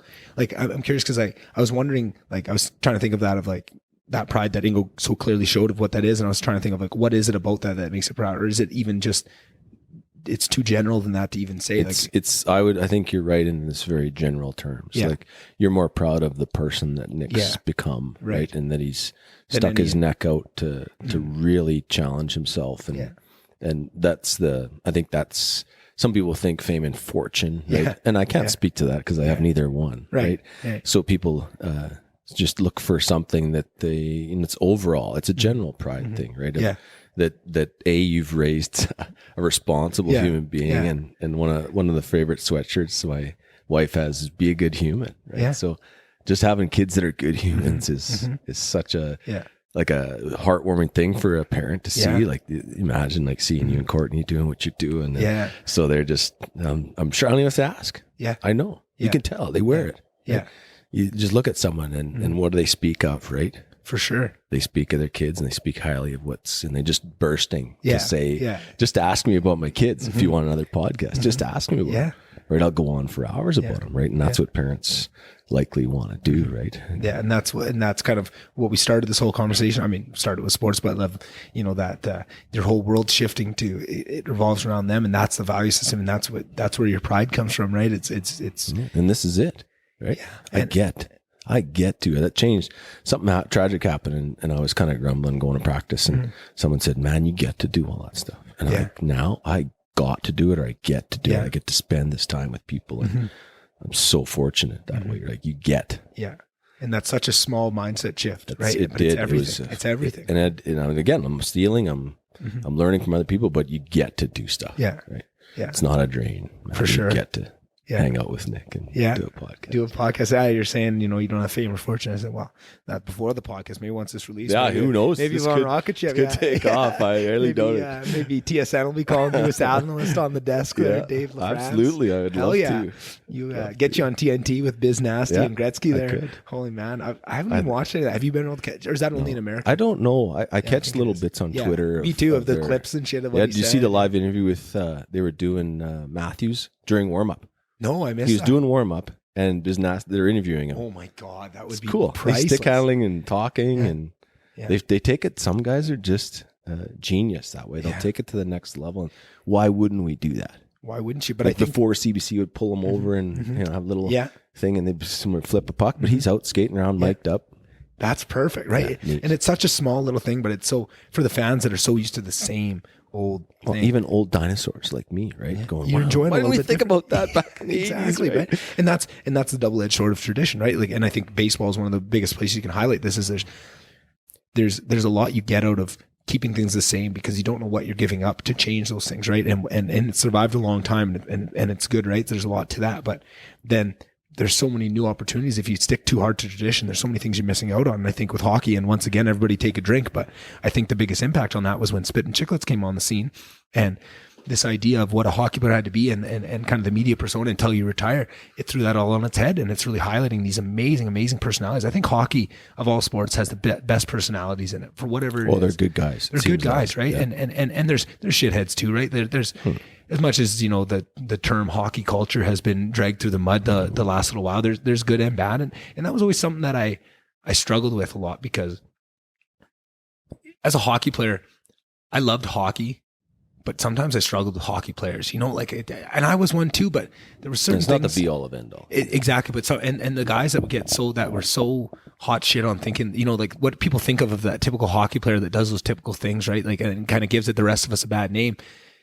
Most of the guys that are good guys within it are just as annoyed by that shit too, except that you're bonded to them for all these other reasons. You see all these amazing qualities that they have that the rest of the people don't get to see. They just get to see those negative aspects, right? And I always usually overshadows the negative. Yeah, for sure, right? But if you're not fully involved with it, you don't get to see those positive aspects. All you see is the negative. So then people get this idea from the outside, right? Like, I think if you asked probably, you know, people from our high school that didn't play hockey, you know, about the hockey players, I'm sure there'd be a lot of people that had good to say, but there's probably people that had some bad to say. And that's just the fact that they only got to see the negative aspects of it, right? Or what they thought. Or what they thought you were. Yeah, exactly. Right? Which is a huge... Again, it goes back to what we were talking about. Like, you're misreading me. Yeah, exactly. Right? I might have this look on my face, or I walk around like I'm king shit. Yeah. Well, no, I'm just as insecure. Yeah. And that's what's so funny of, like, kind of through this podcast, I've been able to interview a few people that I didn't know as well in high school and to talk about, and they're, you know, they it's interesting to ask them who they thought you were in that time and like what they were reading off you, and in your own head, you're like, oh, I was just trying to get by, and like you were the most confident kid in school, and you're going to the bathroom every morning and check see if you have toothpaste on your shirt. Exactly, right. And all that stuff. But that just again highlights exactly like you said, that idea of everyone's in their own world, and to be able to give people that charitable aspect, you're gonna live a lot better life, and you're gonna be a lot happier than trying to read the negative into it. But where was I going with that whole hockey culture thing? I don't know. Can't remember. It's okay. Anyway, take it where you want. Yeah. Well, fuck. I mean, how as a maybe I could ask just about all the controversy that we've seen in the last couple of months. It seems like people are dropping like flies, and someone that it's tough to watch for myself, because you see exactly, as someone that's been within that culture, I'm not surprised by a lot of those things that come up, because you see the negative aspects of that kind of hockey culture that we know are there. And luckily for us, we know that that's 1% and there's 99% positive, right? But that we can't deny that 1% that we know that's there, right? Like, I wasn't surprised by that stuff. Like the decision that the Blackhawks made and stuff like that, that doesn't surprise me a bit, right? Like, it doesn't make it right, and it doesn't mean I agree even with it, but I'm not surprised by it. But it's almost tough to watch people use that to drag through the mud as if that 1% is the 99, and that this whole thing needs to change, and we need to, you know, top to bottom clean it out. And it's like, no, there's such amazing people within this game that, like, if the reality is what you're painting it as, this would be so much worse. It would be, running rampant, right? It'd be running rampant, and the fact that it's not, like right? You said, yeah. And it's tough to watch that balance, because I don't want to. Well, you want to support the sport still. Exactly. You want to say, I love this sport, but when people do stuff like that, you're like, how do you stand behind some of the behaviors that are going on? Exactly. Wow. Yeah, and it's tough to find that balance too, because if you hear someone talking down about it, you want to jump in and defend the good parts. But when you hear someone just, that's bullshit, you know, this Hockey is dumb jobs, that's locker room talk or whatever. You want to say, no, there is some bad aspect too, and you're almost, or at least I'm articulating my feelings on it, but that's how I feel. Is I'm almost torn. It depends what side they're ripping. Now I just want to be and I think this is probably a deeper issue with me, is I'm always the counter guy. I always want to fight the other side. I always want to, you know, be the whatever. There's a term for it. I can't remember. It's escaping me. You know, just always taking the other side guy, devil's advocate. But it's been a tough couple months to sit there and watch it kind of be dragged through the mud, and to know that, yeah, they're not wrong, but they're not right either, right? And it just seems like the whole narrative around it has been, I don't know, just missing something. No matter who says it, they're always missing a piece of it. Yeah, God, it's such a touchy subject, and it's affected that man so poorly. But you have to also think that he's not alone. No, right? There's a lot, and a lot is too many, for in my opinion. For right? sure, so much too many. As much as you think it might have been happening all around you, and you didn't know, right? And I think the people that are advocating for change are bang on, right? Yeah. You got to be open. You got to talk about it. Yeah, we got to create an environment where it's okay. If this thing happens, we can talk about it, and you know that you're going to be supporting. Because one more is too many. One more, exactly, right? Like and yeah, exactly. Like that's exactly the mindset you have to take. Anything else is malfeasant, right? Just like safety, right? You want to do everything. One more incident is one too many. Yeah. One more guy that doesn't make it home from site is unacceptable. And I'm not going the political way on this podcast, but it does become politicized. For sure it does. And everyone runs with it and tries to make their own messages from it. And that's what turns me off and makes me want to, like you're using this for your own gains. And what are we after? Are we trying to create an environment where people feel safe so that this doesn't happen again? Because it seems like that's what you're pretending your goal is, but you're trying to use it for all these other means, right? And that's what, and using to tear down all this other stuff and to denigrate the sport and all these things. And it's like, is that really what we're after, or are you just taking this on? And I think that's just politics in general. They always are taking, never let a good controversy go to waste. That's, a saying for a reason. They kind of jump on it, but it's tough for someone that's impacted by it and impacted on both sides of it. I want to see that change, right? I think me and you are in agreement on that we, like you say, one is one too many, right? And we want to create that thing, but it's hard. I feel like the coverage of it is actually standing in the way of that. And as much as they're trying to pretend they're trying to work for change, they're trying to get their own goals out of it. They're trying to, make their advertising buck off this poor fucking kid too, right? It's just sad to watch, And that should be the focus, is the kid. Exactly. And the kids, the kids people that have been affected. And for sure. And that's probably, and I'm not getting into there, but I imagine they're having the same feelings. Like, if it happened to me, I don't want it to happen to anybody else. Yeah, for sure. And that's what's, and the strength to come out and say stuff. For sure. I don't even think you don't want ever to have to be in that situation. Yeah. You wouldn't anybody close to you to have to deal with that. So, but if someone does, you hope that they would have that strength that he did to and to have somebody there for you to accept it and say, "Hey, glad you told me. This is going to end today." Yeah. And we're going to make sure, like the biggest thing that got to me was the fact that they let him go on and go work at a school or something like that. Well, you could see the kid that the hockey player, he felt a huge amount of guilt because somebody else got hurt. Yeah. Because he didn't feel comfortable saying something. Right? Oh, that's got to and he did say something, and not only that, but he said something and got met with the absolute worst thing that could have happened. He was, gaslit and made to feel small and all the things that you fear, right? Like when you're weighing that, should I say something? Should I not say something? Every worst aspect of like the worst case scenario you can come up with in your head on the negative side, that was what became his reality. So now you're asking that kid to now his only experience with trying to do the right thing in that situation, right? And that's the wrong way to say it. Not the right thing, the wrong thing, but what you'd hope you'd have the courage to do, but you can never denigrate someone for not having that because it's a shitty situation. But now he's just experienced the worst way you could have gone about it. And now you're going to expect him to go raise another stink. It's like, fuck, that's pretty tough to do, right? And now he feels all this guilt because he didn't, but how can you blame the fucking poor guy? Like, it's awful, man. Awful. But again, that doesn't discount all those amazing things we talked about the sport that give everybody, right? And that's what you would hope. And that's the other thing too, is it seems like so many people, but it's just the media that's turning it this way. I think every reasonable person that we talk to probably has the exact same feelings me and you do, right? It's you take the sport out of it. As soon as that happens, sport goes away. Right. It's associated with it, but in the base of it, like I always said, it's not about the hockey. It's about and you feel bad because it was part of the game that you love, right? And like, man. Exactly. But what the real issue is people, these entities and corporations or whatever it is, or associations getting to a certain size where it's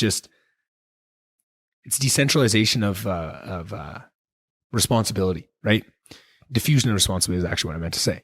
You see someone beating up a woman on the street and it's just you might say something, right? If there's 1,000 people standing around watching, maybe sometimes, a lot of times people don't say it because they think, somebody else should do it, right? Like there's a bunch of people around, right? And that happens in these organizations that get to the certain size. It's almost natural that the worst parts of our human nature are allowed to take hold, because you can everybody can turn a blind eye and, this doesn't feel right to me, but Joe is doing it. My boss is, the owners are doing it. Everyone all around me is doing it. So then it gives you that little bit. I'm sure every fucking guy within that organization felt this is not the right thing. At their core, I truly believe that they were telling themselves some stories but deep down they knew that wasn't okay.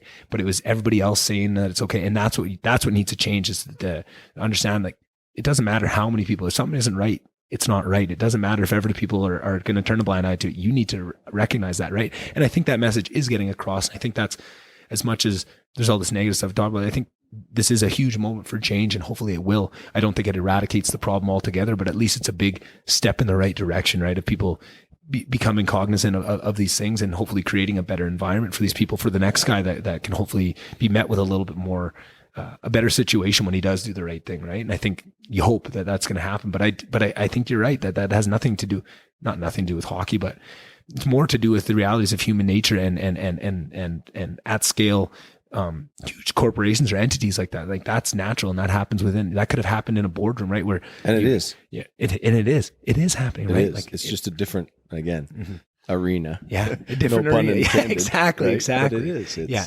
And that's where you would hope that, and looking at it through that lens gives more power. That's what focuses, right? Like, this has nothing to do with hockey, right? This is let's focus on this kid, right? Yeah, like, exactly. And maybe there is somebody in the boardroom says, you know what? I'm done today. Yeah. Gave me the power, the strength to say something today about my situation. For sure. Whether it's someone relatable, right? That guy is relatable to me. 100%. Yeah. And the and more sport does that for people. And it's or it's any that leveling other ground. Arts, like you said, the arts or music, it gives people that something to hang on to and maybe give you the strength to do the right thing. And again, I hate calling it the right thing, because like I say, I have a lot of compassion for people that just don't have that in them. Like, I just can't, I don't even want to address this again. How can you ever think anything less of a guy for being in that place too, right? And I think hopefully maybe there's someone listening that, went through some of that. I don't want them to feel bad that they don't, right? We'll never understand what that is to go through. So you can't really ever speak from that place. You don't want to relate is what exactly. You don't want to relate. Yeah. That's a perfect way to say it. Yeah. Yeah. But, it's still hard to watch the game you love drug through the mud, having said all that, right? Like, that's the intricate part of this. And I think you kind of get painted with that same brush of having if you're just to say that there is another side to this too, that is, you get kind of painted. Oh, you don't care about this guy. It's like, no, that's not, that's what they're trying to create this into, of a one side versus the other. But like everything else, it's complex. There's a lot of things that go into this. You gotta really, the key word now is a deep dive. You got to do a deep dive in everything. Yeah, but everything's 30-second clips and TikToks. How can you do a deep dive and everything's like flashing through media? Like, exactly. Right. And when I'm sure if you listen to him on a podcast somewhere, you can really tell the story you get a much better sense of what he went through, and it would hit you much deeper of connecting, like just hearing the story third hand, or just like in little news sound bites and stuff, or in between periods on TSN, they do a little, a 10-minute coverage on it in a 3-minute interview. That doesn't really tell the story, right? We're just programmed to that's all there is. But now we're starting to see people waking up to that. No, there's better avenues out there. Did you hear right? Rogan's North Korea career? Yeah. Yeonmi Park. Yeah. Oh man, that's if you don't stop your vehicle and give your head a shake on that. I would say even for people listening that want to hear that story, I would say even better than the Rogan interviews, she went on Jordan Peterson's a couple weeks before that. Really? And I think maybe it was just the first time she said it, or maybe it was because I listened to that one first, have more attachment to it. That probably is more often because I think maybe some of the things she was repeating to Joe had already heard, so it had more impact. But I just think Jordan, he's a psychologist, so I think just his dynamic. Joe did a great job too. And actually she went on Lex Friedman. So hard to hear, man. But you got it. You got it. And that's the thing. And I knew, so I didn't know what I was getting into. I shouldn't say that. I've done a ton of research on North Korea, and Michael Malice's book, Dear Reader, is an amazing thing. He really went through and documented what's happening in North Korea. So I knew kind of what I was getting into, but not the depth of what I was about to hear when I went into Jordan's podcast with her. But then from there, when she went on Rogan, I knew I was about to get into, and I knew it was really hard to listen to that first one, but I got to listen to this one too. And then she went on Lex Friedman and said, I've done this twice now, and I'm going to listen to this again because it's important. And I didn't know you could starve culture and love out of people. That's what I took away. You can make them so they don't even have a concept for love. Yes. Except for love for the leader, right? And me and my dad were having this argument the other day because I'm very adamant about China. I mean, and people need to understand that North Korea, the only reason that is allowed to exist is because China protects it, right? Like when you want to point fingers at North Korea, point it at China, right? That's the only reason and we're having a conversation about this and we're talking about, what can we do about this threat that China's facing to us and what it is. And I was trying to explain to, and I was using that Yeonmi Park interview as like, you need to understand that the people within there are so set within this way that there's entire concepts, like the concept of freedom as we understand it, they don't even have understanding for that. Right? And it's so hard to wrap your head around. And I feel like the only way, I feel like if people have listened to that interview, they can kind of understand it, because she does such a good job of this much of what it's like. Right? A tiny little sliver of it, for sure. And I don't want to. Yeah, pretend that we know anything about it. Because I'm not an activist. I'm not going to do anything. I feel guilty. I'm not going to do anything for sure, right? From where I sit. Exactly. And maybe talk about it. Yeah. And talk about it. Right. And that was always something that I felt that all the time with all these things. I would be listening to all these podcasts and be hearing, but I don't do anything about it. Right. Whether it's that or whether it's this. And I love podcasts, and I was saying, I can start a podcast, and I feel like, knowing who I am, I'm going to have that gumption to talk about these things that, you know, if I was really concerned about getting rich and famous, I wouldn't have done my 8th episode of the podcast to have Iman Lau, who's talking about the Hong Kong protests and really anti-China stuff. That's the biggest bullet you can put up to your own head, right? If your goals are that, but that's not my goals. I want to talk about these things that are impactful, and I want to, you know, be beholden. I want to talk about whatever I want to talk about, be damned whatever consequences come from it, right? But that's my part of trying to do something, right? Like, and essentially it's going out to, you know, the people that listen to this podcast. So it's not really changing the world by any means, but at least it's a small effort to try and, you know, that's what I can do. And if everyone does what they can do, and maybe that's nothing, right? Like, just being understanding. And if you hear something, you might, you know, maybe that's passing that, telling someone, hey, you should listen to this podcast, Yomi Park, right? Maybe that's the thing you can do. Everyone has a different level of it, but that was a hard one to listen to. That's the one where you got to pause it for a minute, take a couple of breaths, hey, and just like, whew, this one, that was a second hardest. Again, you feel pretty fortunate, right? And you almost feel, oh man, just the how easy is my life? Exactly. Compared to, it's what's the word? It gives you anyway, I can't remember, but it's okay. That was the second hardest podcast I've ever listened to. I listened to one with Sam Harris. He had these sex trafficking experts on, and told the story of how prevalent that is in the world. And it was the hardest thing I've ever listened to. Maybe I was physically ill to myself. Me and my ex-girlfriend were driving back from Penticton. We're listening to it, and we're both just like sick to our stomach listening to this. And just, I was blown away. And since then I follow a bunch of things on Instagram with like the Underground Railroad organization. These guys that are going out and trying to track these guys down, take them down. But it's so prevalent. And Alberta is a really bad place for it too. Yeah. It's like, human trafficking is a $1 trillion industry, and it's happening right beneath our feet, and we don't realize it. And I'm so unaware in most things. I was too, until last summer when I listened to that. I was just as unaware, right? And that's the thing. And then you listen to this and you're stuck in this place where you're like, now I have this information. Like, the different Nick of yesterday's Nick of the day is completely changed because I have this information. Now I can't walk through the world just as ignorant, right? For sure, it falls to the back of your mind, but when it comes up right now, it seems like I see it everywhere now that I'm aware of it. After I listen to that, I'm you know, seeing things, and obviously I put myself into that world a little bit more, following some of those things, but it's amazing of how much and that's probably an example of, there's probably 10 other things that are that prevalent that we just don't know about. We don't know to be upset about them, right? Yeah. And you also can't live in a world where you try and be upset about everything that's happening in the world. You'll drive yourself crazy. But it's a fine balance of trying to find what you can do, right? Just as long as you're doing that, as long as you can look yourself in the mirror and know, hey, I'm proud of what I'm doing, right? And I think once you have kids, that changes the things, because you just get to focus everything through that lens, right? And you get that thing. That's where your focus should be. Yeah, I just gotta have kids. I think that's a message I'm getting out of it. Let it. Yeah, it'll happen. It'll happen. The artsy in you, it's organic. Yeah, right. The universal bring that home when it's meant to happen. Yeah, right. Exactly. Yeah. It's something you don't want to force either, right? I don't know. I'm not an expert. Yeah, and just a guy. Yeah, just a guy. Hey, just a guy with a mic in his hand. Right. Hey. Yeah. So all this talk we've talked about, parenting and what a magical experience that is, and all sports through that lens and stuff. You've recently got an empty nest. Yes. I'm curious to ask about that dynamic and what were you expecting? Has it been what you expected? Has there been anything that you didn't expect? How does it feel? It's hard. Like, I don't know if kids sort of prepare you for it, right? When they're a little less independent, you're coddling, you're with them all the time. Yeah. I think at the teen years, it's the door slams and I'm off with my buddies. Yeah. And, and same with the school systems. Like in CJ Schurter, Yeah, come eat lunch with your kids every day, pre-COVID. Yeah. Come, and then the Wallstrom, you go in maybe once a month or once every 2 months. And then junior high, you never step foot in the building. Yeah. Unless it's parent-teacher interviews or Nick's in trouble. Yeah.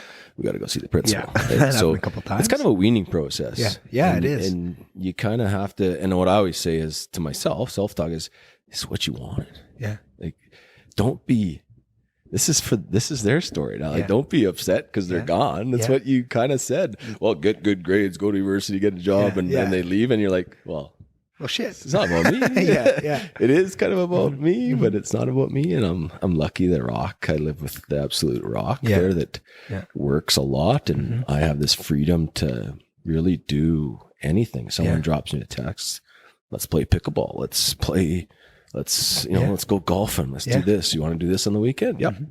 Yes. That's awesome. Need help moving a fridge? Yeah, I'm over there. Right? Yeah.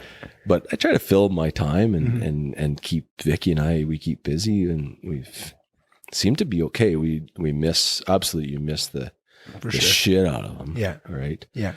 But with technology, everybody complains about it, but FaceTiming and texting, it's right there, right? Almost to a fault where if they don't respond to your text or whatever, you're like,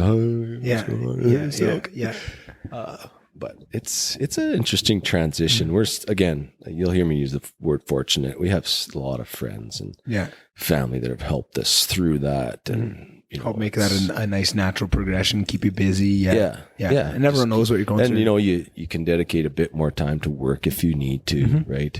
If you need to be that guy, you have no problem staying till them. But before, when you're running around the kids, hockey practice at 4:30, man, I'm at the door. Yeah. So, and we're not that far away. We're lucky they chose Edmonton, right? They could be in Waterloo or somewhere else, and they may end up there one day, right? So again, the distance isn't far. I can go see them. They know we're there, and we know they're there. And you got the positive aspects to balance it, a little bit of that. Yeah, like I said, I've got this list of people that I know in town, and if you need to do something, they're there for you. Yeah, they may be across the street. They may be down the block, or or out in Widewater. My friends are whatever. Yeah. It's they're around. It's neat. Yeah, they're falling on the wall. And again, back to what I said. Like, you wanted them to do that. Yeah. You said you wanted them to get educated, and you would. I'm not saying that anybody has to. You don't have to do that. There's a lot of other opportunities for people, but you expected them to leave. Yeah. Right. Yeah. So and that's what you wanted. Yeah. That's what you want. That's what you're building them up. You can kind of go through those. You miss them. There's no doubt. But that's balanced. You're very happy for them, right? The choices they're making is you're absolutely proud of them and happy that they're carrying on with, as long as it's what they want to do and they're happy doing it. For sure. It's me. It's it's us. We'll figure it out. And it's so far been so good. Yeah. Yeah. And Megan's been gone for 4 years, and it seems like that. Yeah. Right. That's crazy. Gone like 4 years. Yeah. I know what you're saying. Yeah. They're never, hopefully never gone. Yeah. Yeah. But not right there under your fingertips, exactly. Underfoot, right? Yeah. Is what people say. Underfoot. But sometimes it's nice to have nobody underfoot. You can put your feet back on the ground a little bit. Oh, it's crazy. Right? Like, if I want to go downstairs and play some PS4, because I haven't eclipsed into PS5 world yet. There you go. There you go. Do that. What do you play? I'm a, with Matt helps me through the games, right? Yeah. I Call of Duty, if it's the World War II versions or those kind of. That one just came out. Yeah, that I know. Vanguard, I'm getting for Christmas. I know that. Perfect. I'll be playing with you because no, I don't. That's the thing. Oh, you I just do campaign. I love. Is there co-op? You have campaign? to understand. You're looking at a dinosaur here in terms of video games. So I do Call of Duty as a campaign. Big MLB The Show, but just for the show part. Yeah. Going through the minor leagues. Yeah. And there's what's the Red Dead Redemption? Yeah. So sort of those. Yeah. Those are great story games that I play in, and there's still shooter games. And so I remember when the first Call of Duty on, like, because I've gone through Pong to this now. So it's, you guys have absolutely no idea how far these games have come. Specifically the sports ones. Like the MLB The Show, it's ridiculous. Like the biggest example I got out of it was the latest golf game. I can't remember what it's called. It's not called Tiger Woods anymore, but my buddy Chase, he's a huge golf guy, right? He's assistant pro at Sturgeon there. And when he was showing me of like everything, you need to have the knowledge of like a golf pro to be able to just play this video game. Like when I was trying to sit there and play, unless I put it on easy mode and take all the aspects out of it, but like the way he's talking about it, like you could almost without swinging a club, if you got really good at that game, your understanding, at least you'd have to go get all the biomechanics into it, but like your understanding of the game would be wildly, like so much better than probably me and you that played golf our whole lives, right? Like, yeah, I don't want people to think I live in my basement playing video games. Yeah, no, I know. They're so good. They're so good now. And so good. For a 50-plus guy to tell you how good video games are, it seems a little weird. Yeah. But this is the really thing. People, they put video games in this box, which I think is so funny. And I think I kind of, with the work I've been doing the last 4 years, I kind of, video games always were there. I never don't play video, but like I just haven't been that into them, right? Or wouldn't take on new games. I was playing the old ones that I kind of always played, but it wasn't taking on new ones. And then with this transition to doing this full time, I've gotten back into it a little bit. And the first game I downloaded and played was Far Cry 6, which is, we laid out, it's you're on this island and there's a revolution going on. You're leading this revolution and you go through this entire storyline of like starting a revolution, building it, taking things on, like all these, it's a wild experience. But when I look at it, of like, when would you be able to simulate leading a revolution, right? And when you think about all the lessons, like, I know it sounds silly to think of lessons within a video game, but like the lessons you learn in like the life, it's almost like living that, you put yourself into that life and you get to live this really wild life with no consequences, but you take in lessons from it and you learn things from it. And I was thinking like, I feel like it was the first time playing through a video game with enough, I don't know, experience to actually try and look back and get something out of it, where when you're playing as a kid, you're just, oh, that was fun. You don't think back on it. But I got to the end of this game and I felt like that was an experience. Like that, I learned myself shit. The first, like, cause I had with the kids, I played a little bit of Sega. Yeah. But then I got into the Call of Duty, the first few that were coming out, and I'm like, I am actually jittery. Yeah. I'm anxious. Yeah. It's so good. It's so and then good. It keeps evolving. So yeah. I don't want to get too. No, I know. Yeah, we can the video games. Oh God, that's a secret. Yeah, we'll just cut really that. A sports guy. Yeah. No, we only play sports. Yeah, and that's the thing. I like sport games, but for sure. And I feel like that's always the thing with guys that aren't as comfortable with their video game habits as they always say, I just play sports games, right? That's everybody's line. That's so many of my buddies always said that over the years, and then we'd be. But from Pong to that, I'm old enough to know what Pong is. Yeah. That's been a transition. I'm excited to see what the next. It's actually excited and a little bit fearful. That's exactly where I was going to go. I'm terrified. One of my favorite fiction books I read, and I'm so lucky I had the authors on. That was probably still to this day like the coolest podcast I got to do. Is two of my favorite authors that wrote these amazing books. Got to have them on and just interview them for a couple hours, and it was so cool. Like still, it almost doesn't seem real that I got to do that, but. Within that book series that they wrote, they talk about kind of this, they with the writing, they forecast, I guess, what they see the evolution of this going to with video games and VR and stuff. And they're very smart people, and it seems very realistic to what could be coming down the pipe. And it is a terrifying future, right? And ever since I read those books, I've had a real healthy fear of where these things are going, right? And to keep that in mind, being fully upfront about the fact that I love all these, and I'm fully surfing the wave, and I'm in it with them. I'm not sitting over there shaking my finger at these people playing video games. I'm right in it with them. But within that, I also have that healthy fear of, hey, this could be going down a different, and you see with this metaverse or whatever that Facebook's coming out with and all that. And yeah, you feel like you can get off that off ramp and just leave for a bit healthy, get off it. Mm-hmm. But I think that those off ramps are going to become less and less harder to get to, right? It's almost like it's a billion lane highway, and you get over a couple 100 million lanes, and the off ramp's gone, right? You're so in that world now. You're just living in. You don't even go outside. You're living in that, right? That's my fear, and what starts to happen from there, because by the time we get to there, there's still going to be countries around the world that aren't living in that. They're still in the hard scrabble world of living that. And now you've been in your house for 10 years and somebody comes over the hill that has no experience of that. They're still living pretty tough life, and they come against it. That's not a reality we want to live, right? Like that is a scary, scary realization, unless you somehow get all the world at once hooked into the matrix. But what are the realities that's going to happen, right? Like that doesn't make sense. But that's a whole, we could do a whole podcast on that. And I want to make sure we get to something that you mentioned there. Pickleball. Yeah. So I've heard you're the pickleball king of Slave Lake here. That's untrue. Untrue? Who is? That's untrue. Who Ryan is? Dirker is. Ryan Dirker. Oh, but he's the Ryan. Yeah, he's good at everything he does. Fuck. He was pump his tires any more than he already has. Yeah. Well, maybe I'll do one more pump here. But when I came in to play the Jets with you guys, right? That was one of the funnest things to watch. Was watching all you guys play. And like I said, I got to watch lots of them guys play Wolves or Winterhawks, and, like Idlesmith.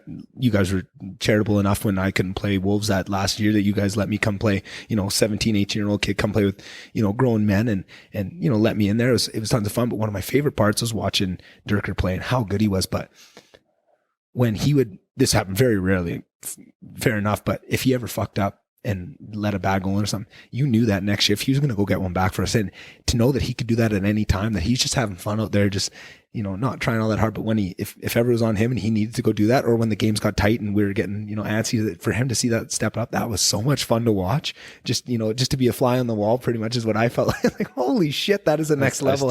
I still am in, right? He's much younger than me, but still, that's wild. Notch. So that's pickleball too. That's not restricted the guy's to the hockey rink. The hockey, that anticipation factor, and get to stuff. Still very gifted athletics. Yeah. So he's the guy to beat. Kevin Campbell and I are a duo. Him and actually the brother duo Gord. Yeah. Dirker's really improved too. So those two, we have this sort of championship of the world on Monday nights. Yeah. We call it smash ball sometimes too, because it gets pretty fast and everybody makes fun of us because we're not old enough to play pickleball, but that's a very untrue statement. Yeah. Because Kevin's got a young group going now too. He's got the junior pickleball. I went and tried it a couple months back. It is a fun fucking game, because I had Woogie on the podcast. Yeah, Woogie is die hard. Yeah, he loves it. But, and that's what it was. And I think we talked about this, but I just love passionate people. And when I saw how passionate Woogie was with it, I knew there was something there, so I knew I had to try it, right? Just the way he was, I could see his eyes light up when he talked about it. I was like, there must be something there. Describe it. It's like we've played tennis before and you like the racket. I love tennis too, yeah. But you just can't rally enough. And in pickleball, you can get a rally, and it's a smaller court. So for us to get around the court, you have to cover as much area. And we take it pretty competitive, and it's a good sweat. And like I said, I like to almost do something every night, and that's one night I get to go out and run around and try and stay fit. So you play once a week? You play pickleball? Or? Well, one, and then we get, like Vicky and I'll play it a couple all the time too. Nice. It's just fun. Like, and that was so fun, like we'd go as a family, like me, Ingo, Dana, my sister, and go, and you could play, right? And it's accessible enough that, like you throw me and Ingo on one side, and then, me and him can kind of go at each other, but you still get everyone in the game, and you can play as competitive as you want, but it's kind of like a hybrid of tennis, ping pong. Yeah.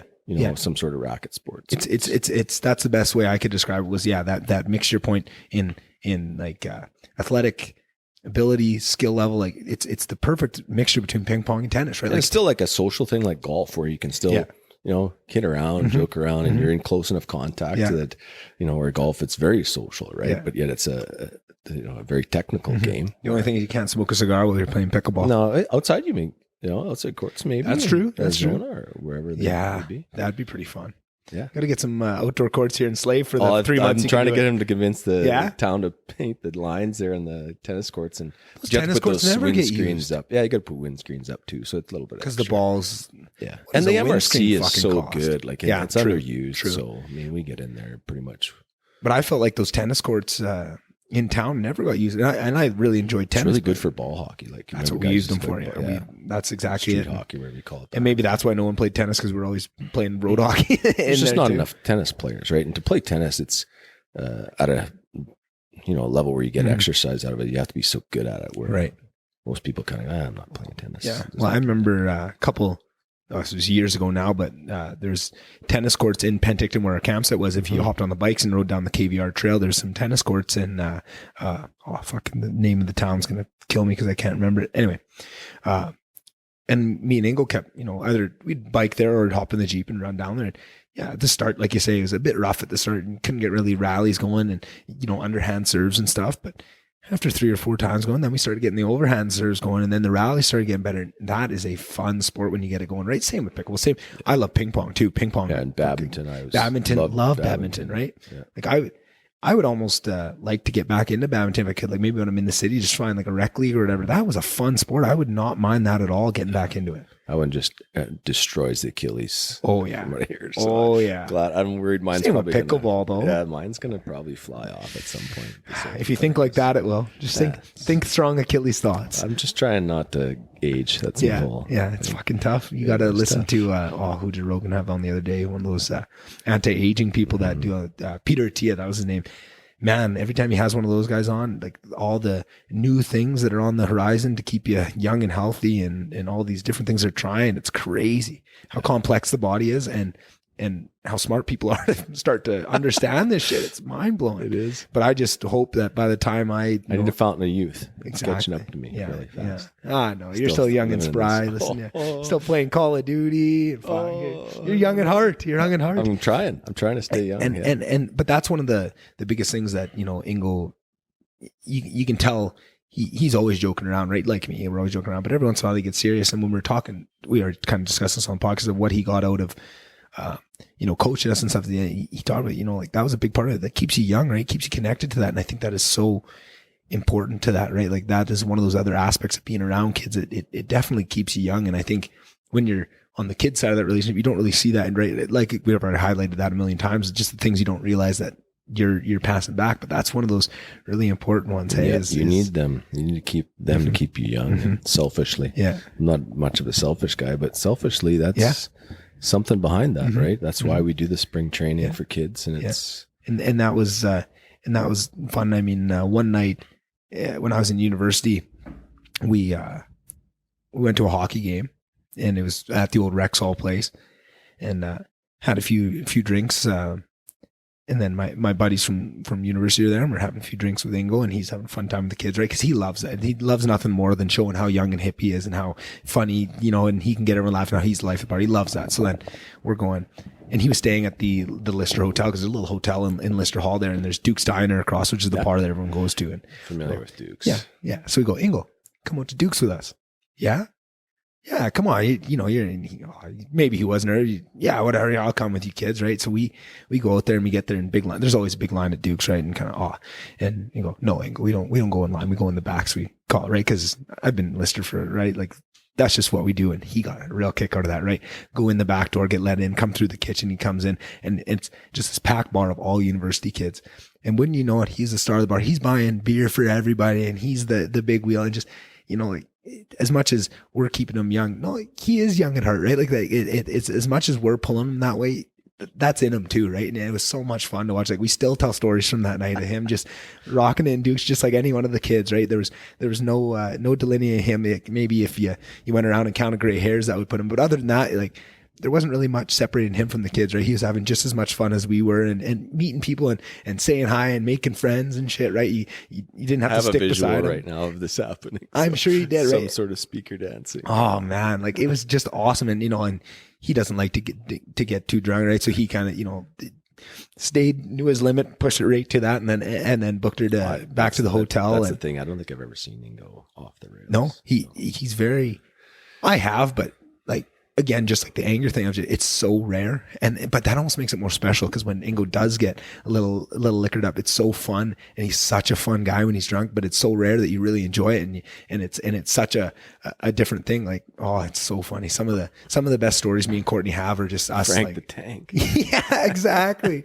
Oh man, I remember one of my favorite stories was remember when those Bud Light Platinums came out? Mm-hmm. They were like they're only like they're light calories, but they're like 6%, and I think that was bullshit. I think there was something like 7 or 8, because those things put me on my ass, right? And I knew that, but he'd never tried them before. So he goes over to Simon's place, and they're just having a fire in the backyard, and they're drinking beers, and Ingo had his normal amount of beers, but it's those Platinums, and for whatever reason they hit him hard. So he's feeling it pretty good, and he calls Courtney to come pick him up, and it was Courtney's working at CNRL, and one of the guys that was there too is her boss at CNRL there at the time, and she was giving him a ride home. She must have been 16, 17, just got her license, and Ingo and him are in the back hammer just judging her driving. Oh, can you hit every pothole and stuff? And she's just mortified because she hates that shit. But like, he would never, that's so out of character for him that he'd be right in there. But just like, oh, it's so funny just to tell these stories. And one time we're in Cuba, and he was drunk and trying to take the security guard's nightstick or something, like shit that like is so,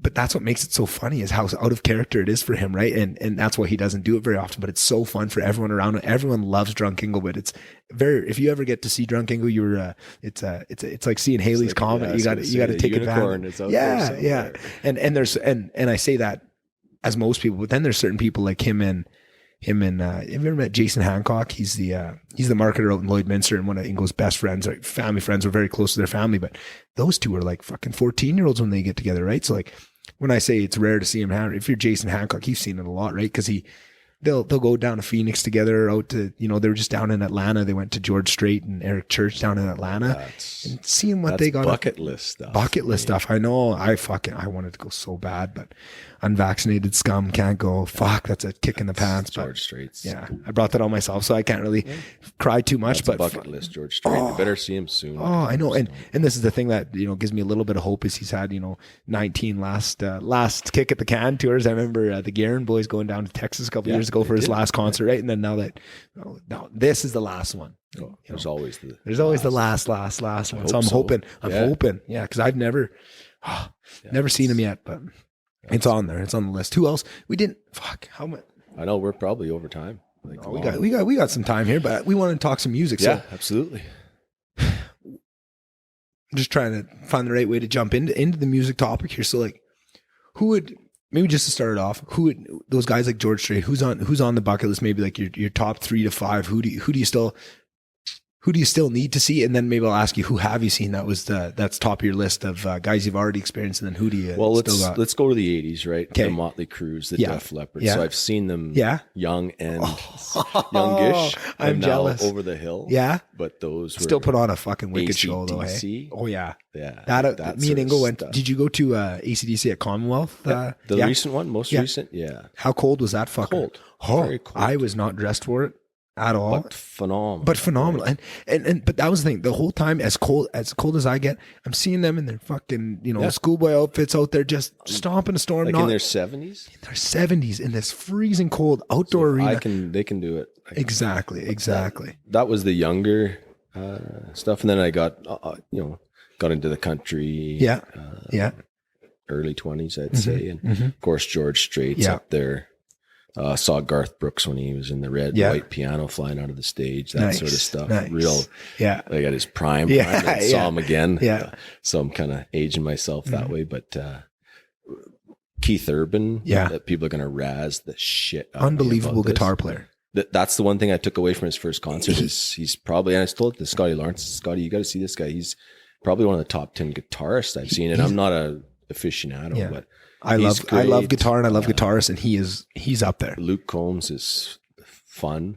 He makes some great tunes. Yeah. He's one of the, I loved country when I was in high school and stuff, but even around then I didn't like the direction it was going. I've kind of separated myself. I don't listen to a ton of country anymore, but there's certain guys like Luke Combs, like Eric Church, like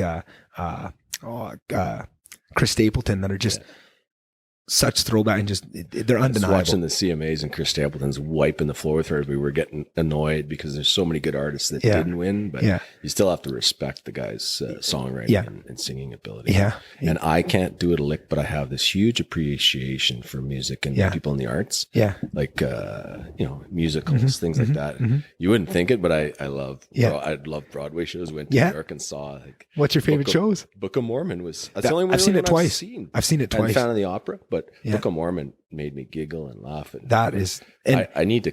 I'm not a cultured individual, but some of that stuff, if I can get little bits and pieces, and music and arts is, and awesome. And I feel like Book of Mormon for people, like when they think of Broadway, that is so like because I've seen, I don't know, probably 4 or 5 Broadway shows in my time, and that one is so different than any other one. Like I've seen Jersey Boys, I've seen Rock of Ages, and they're amazing. And for somebody that is very, when I went and I probably was being a bit of a sourpuss, I don't want to go to a Broadway show, that typical shit. But then you go there, it's actually pretty fucking good. On Broadway of these big theaters, right? We get in to see Book of Mormon. It's old, it's small, but the stage and the actors, the performers, so good. And what was cool for me, I'd never gone and seen a Broadway show multiple times, so I went and saw it in New York. Went and saw Book of Mormon, like the real deal with the big actors and stuff. And then when they came a couple years later back to the Jubilee in Edmonton, I went again, and completely different cast, same show, but interesting to watch. Like it's almost like getting to watch your favorite movie, like maybe Harry Potter, but you get to watch it with a whole new cast. Like same storyline stuff, but different people playing the roles. It was a really interesting experience. Loved it just as much. It was just as good, just as funny. They made fun of everybody. No one was immune to that. And I'm a big South Park guy, so seeing those guys. Yeah, that's the thing. Interesting part. I don't know if people know that, but written by the South Park guys. But they do it in a way that it's not racist. It's not all that stuff. It's just fun. It's just fun. And it's funny for funny's sake. Yeah. Especially poking fun at almost everybody. And the best part of that too is when that first debuted on Broadway, the Mormons, instead of getting offended by it or anything, they said they rolled with it. They put in the what's the book that I don't know, the playbook or whatever that comes with the thing that tells you the acts and when the recesses are. They took out an ad in the back and said, if you like what you hear and you want to hear more, like contact us, right? And that's the icing on the top of the whole thing. The fact that, they could have gone a different way and tried to, but just to lean into it. Canceled it. Right? For sure. Could have tried, right? I think trying to cancel Trey Stone and Matt Parker, or maybe Trace Parker and Matt, whatever. The South Park guys, I think they've been trying to get canceled a long time. I think you'd be in a pretty big line if you tried to get in line to cancel those guys. They're pretty untouchable at this point. But yeah, no, I hear what you're saying, right? But that just makes it beautiful that they understood it and just, you know what? There's no sense trying to stand in front of the wave. Let's surf it, right? Let's hop on. I'd just like to try. Like, I'm not much of the rap stuff, but I'll listen to it and try and find something that I like in there. And it's just huge. It's so different than, like, we talked for hours about sports, but I like to explore other like arts and music. For sure. It's pretty cool, but I'm really stuck in the 80s and country music mostly. That's so, and that's and they say there's a certain age you get to where you're kind of your musical tastes kind of get locked in, and it's hard to see new stuff. And I always thought for myself, like, I love every kind of music. Like, I can't ever imagine myself getting to that point, but now it's starting to happen. I'm starting to hear certain genres that are coming out, like some of that, like mumble rap. Like, I love rap. I love a lot of rap, but some of this, it's like, I can't even understand what you're saying, right? And it's like, but very clearly that's exactly what it is. It's just, to these guys that are coming up, this is great music and they can enjoy it to that level, right? And I shouldn't say that I always try and find, like, there's a couple songs I'll find that's in that genre that I like, right? Like, there's no genre that I can't find some music in, right? Like, I love everything under the sun.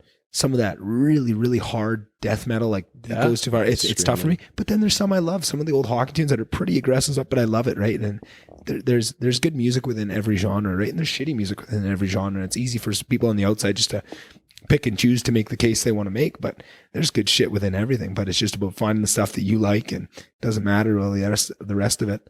What about some of the old guy? What about, like, the Pink Floyds of the world and those? Did you ever get into that stuff, or that was a little bit? That's maybe late 70s. Yeah, that's a little bit older more too. The one-hit wonder 80s. Yeah. Parachute pants. Yeah. MC Hammer pants. Yeah. So that's again pretty neat to be in the late 80s to see some of those one-hit wonders. So who do you think the best concerts you've seen in your time? Who'd you put up there? Garth Brooks is up there, just an entertainer for sure. Right? Yeah. Again, Keith Urban, unreal. He's unreal. A lot of the songs he has just relates to a lot of my life experiences too, which is just totally relatable. Yeah. Like, I'd say those two. Yeah. Who else really knocked your socks off? AC/DC is such a classic, right? Yeah. I did see the Stones. Yeah. They are iconic. Like, you're not going to have a bad concert there, in my opinion. You know what you're getting. And I can't really, sometimes you forget about all the stuff you've seen. For sure. I'm doing the same thing in my head, trying to think of, like, who have I seen, which ones, and there's ones that you can't believe you forgot. Saw Elton John a couple years ago. I went with my mom and saw Elton John when he came to Edmonton. And again, another one of those times where I look back and it just makes me sick to me because I threw such a fit about it because I didn't want to go and all this stuff. And now looking back on it, fuck, if I would have gone I'd love to go see Elton John, right? But you're just such a kid at that time. I was such a bonehead. So look back on our Facebook, our old grandpa Facebook feeds, and look at the Leslie Ames convinced us to dress up in Elton John style. Go look. Yes. Sorry for everybody listening. If you take the time to go look, we dressed up. It was such a fun time. I bet. Crazy. I bet. So then, who's on that list of George Strait? He's on the list, right? I just haven't had a chance. He just doesn't come here, right? Yeah. But, and you kind of got to make that pilgrimage to go see him now, right? Yeah. That's a big thing, and I think that almost adds a layer of specialness to it. That when we finally do go get to see him, maybe we'll go together, go down and see him. Well, that's I always put limits on coming to Edmonton, but maybe in my retirement or semi-retirement, we'll call it, I'll start to seek out. I always think, okay, I can't go to Atlanta to see George Strait. Yeah. Huh? Plan a trip around it, go see a couple other things. That's what we typically do too on our trips. That Vicky and I out to San Fran, and we always work in a baseball game. Yeah. Some sporting event or a concert. How's that stadium there? That always is for some reason, that stadium, It's good. I don't know if I think it might just be my inner child that is so predominant that I love that they can hit into water.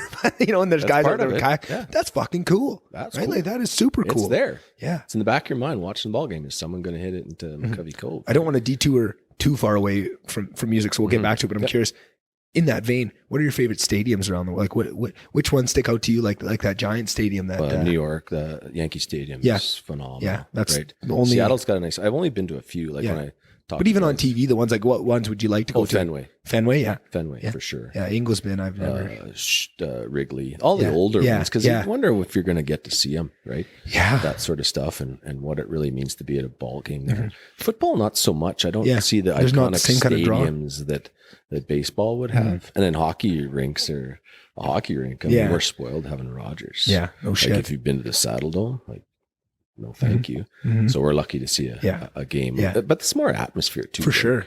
To see those events. Like going to the Madhouse in Chicago in the playoffs, right? Like that's a different aspect, right? Like it's not the most, the venue isn't what's making it special. It's the atmosphere that they create there, right? Like that 06 run when the Oilers were going through, that was absolutely unbelievable. You could have been in any rink in the NHL.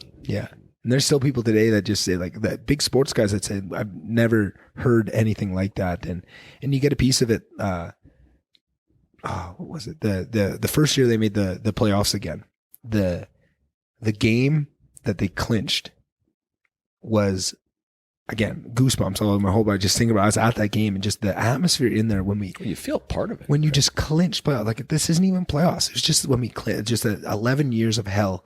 Finally, right? Like, just you feel almost too into it. Yeah, right? but everybody does, and just like that, like it was like loud, like next level loud, like playoff loud. How can a man my age be that invested in the sport? I ask myself this all the time, and the fact that I put such high value on being logical and not being too attached to your emotions and stuff. And then I look within sports, I'm completely the opposite. I'm so hook, line, and sinker. Like, I live and die by the Oilers. Like, my mood is affected by it, and I hate that. Like, but that's I shouldn't be this attached to it. Yeah, like I remember Oilers. Which playoff one? I think it was the second one when they went to the second round. They beat San Jose and then lost to Anaheim. I think it was that. And we went down to Phoenix for a trip there, right? And it's this amazing trip. I'm on a holiday. I'm in Phoenix. My grandma's there. Like, it's just the most amazing time. And the Oilers lost. Draisaitl took a bad penalty, and I'm sitting there slamming shit, pouting, and I'm thinking to myself, I'm in Phoenix, Arizona right now, having a beautiful time. I found, why am I this upset? And even telling myself that didn't change. I was still that upset, right? But like, that's just and that's the price you pay for those amazing moments of when, McDavid scores the goals like he does, and you just get to sit there in awe, and your whole week has changed from that one moment, right? That elevates it to, that's the price you pay, is those shitty moments, that's the price of admission to get to experience those amazing feelings. And that's, to me, those concerts are, don't get the opportunity to see this guy perform. And that's why people go, well, why do you play those songs? Because he wants to play those songs because they mean a lot to him. Right?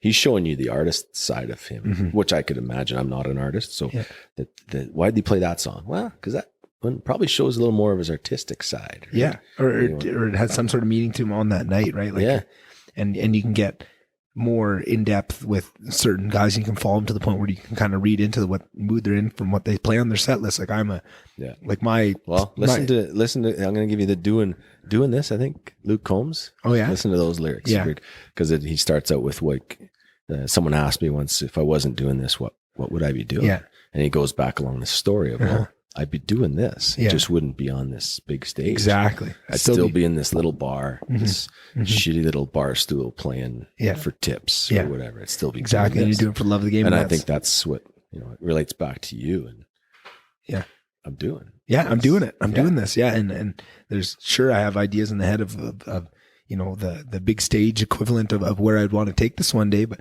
that's not what matters, right? The fact is that I get to do this, and then I have mornings like this where I get to fucking just get to do this. Yeah, I get to do this. I'm so and I'm thankful. And that's when you text me. I said, "Well, Nick's asking. Yeah, I get to do this. And as boring as it may be for some people listening, I get a chance to catch up with Nick. And that's the thing, and it's that's a tough dynamic too of asking people, because that's definitely the way I see it, but you also have to take into account everybody else and how they see it too. And it's hard to invite people because this is so meaningful to me that when I invite people and I totally understand that it's not some people's bag, it's intimidating, it's all those things, but it's almost tough to put yourself out there to be said no to, because it's like, oh, I'm offering a really, to me, this is a really cool opportunity to offer to someone, right? But too. So then, but you'd be amazed. Like for every guy I get on the podcast, I've asked 15, right? Like, and so you're getting me at, this is the down the Rolodex.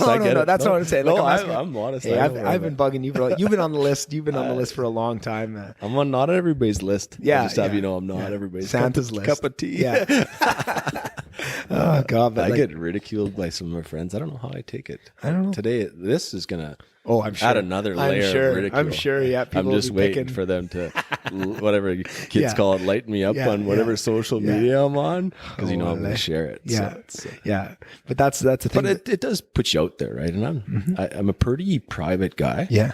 And I try to keep a lot of things, but I like to talk, obviously. Yeah. And it's not, like the things that you get into too.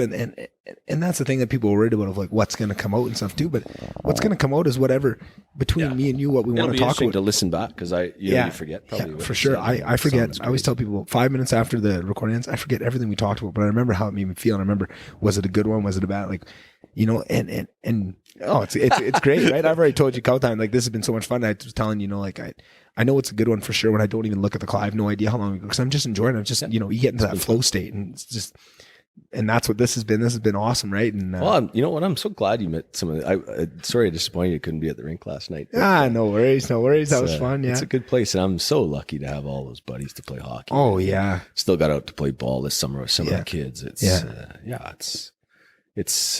people say what they want about Slave, but it's a pretty special place, good, and that's something too of. One day I really hope to be having the Ben Shapiros and the Jordan Petersons of the world, the Joe Rogans on my show and stuff too. And that's going to be really exciting. But when that starts to happen, there's probably going to be less time for me to have, my old Slave Lake buddies on and stuff too. And that's why I'm really trying to enjoy this part too, because if ever it serves a lot of functions, but I will always have documented where I come from, right? Even if, on episode 600 to 20,000 or whatever, or all these big names and stuff, you can always go back and see where I came from and see the people that I had and see the people who made me who I am.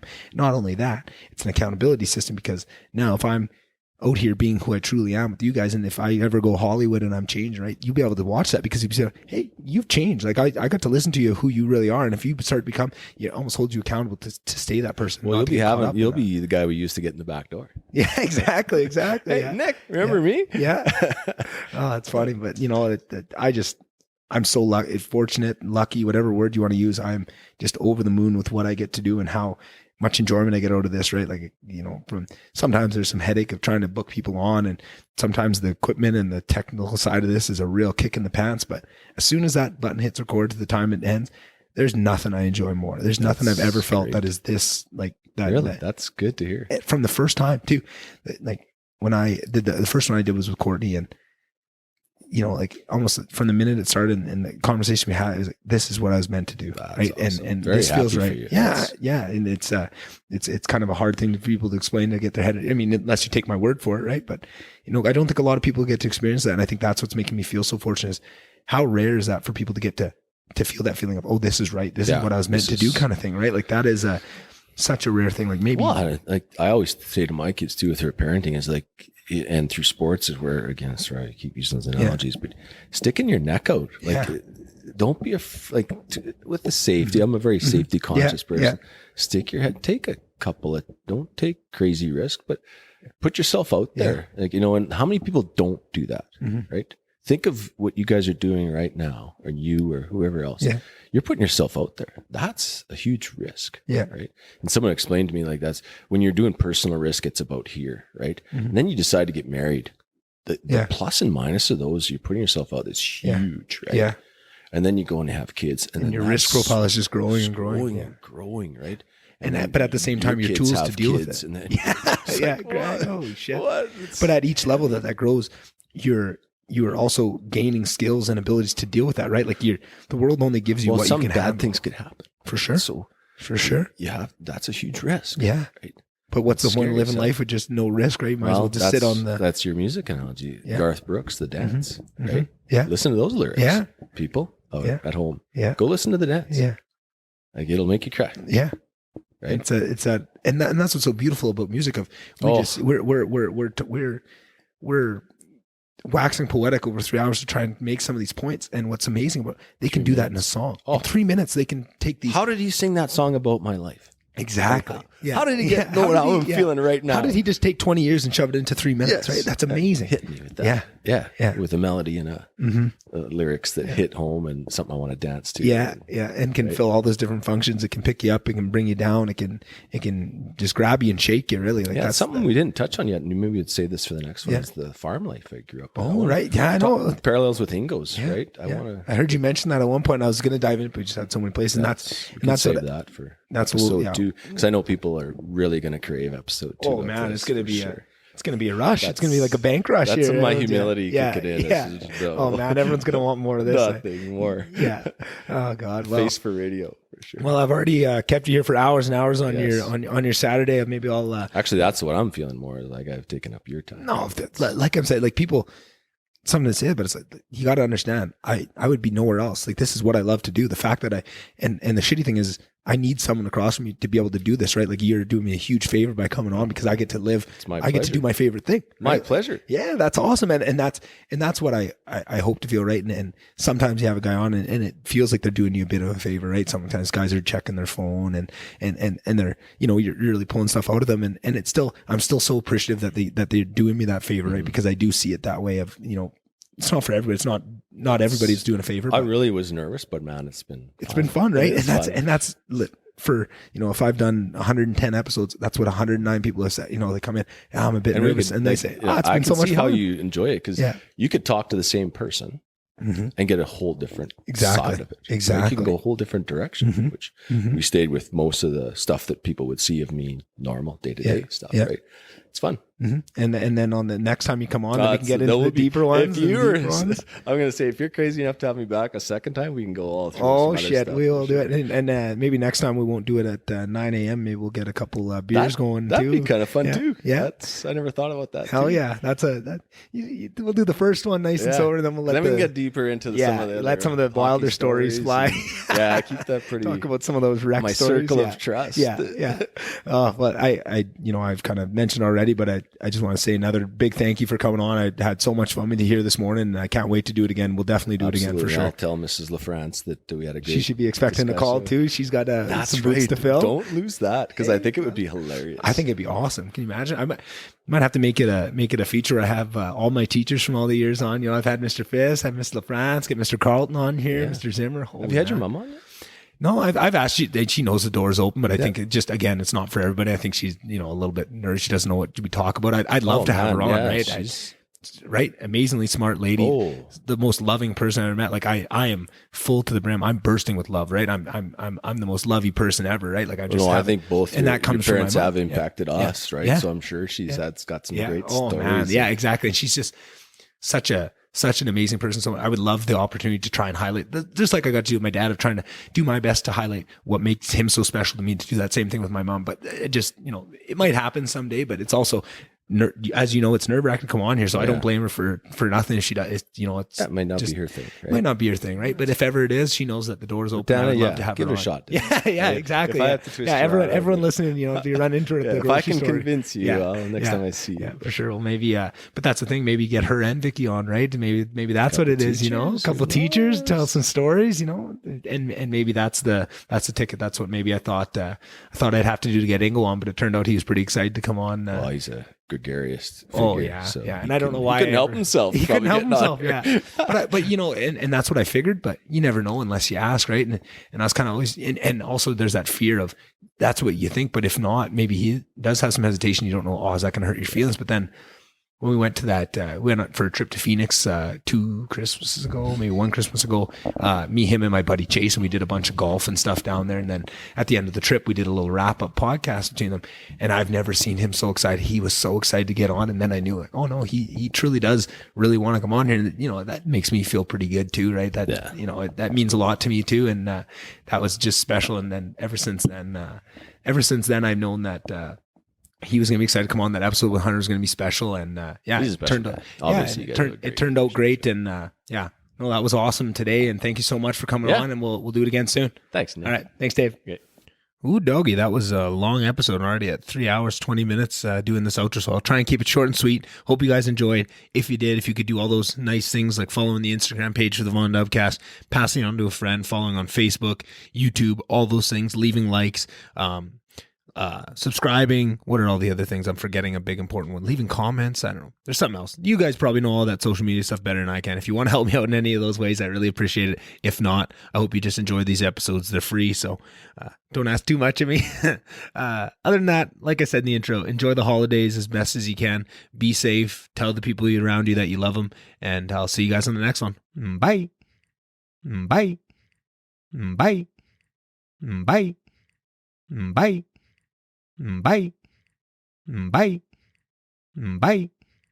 Bye. Bye. Bye. Bye.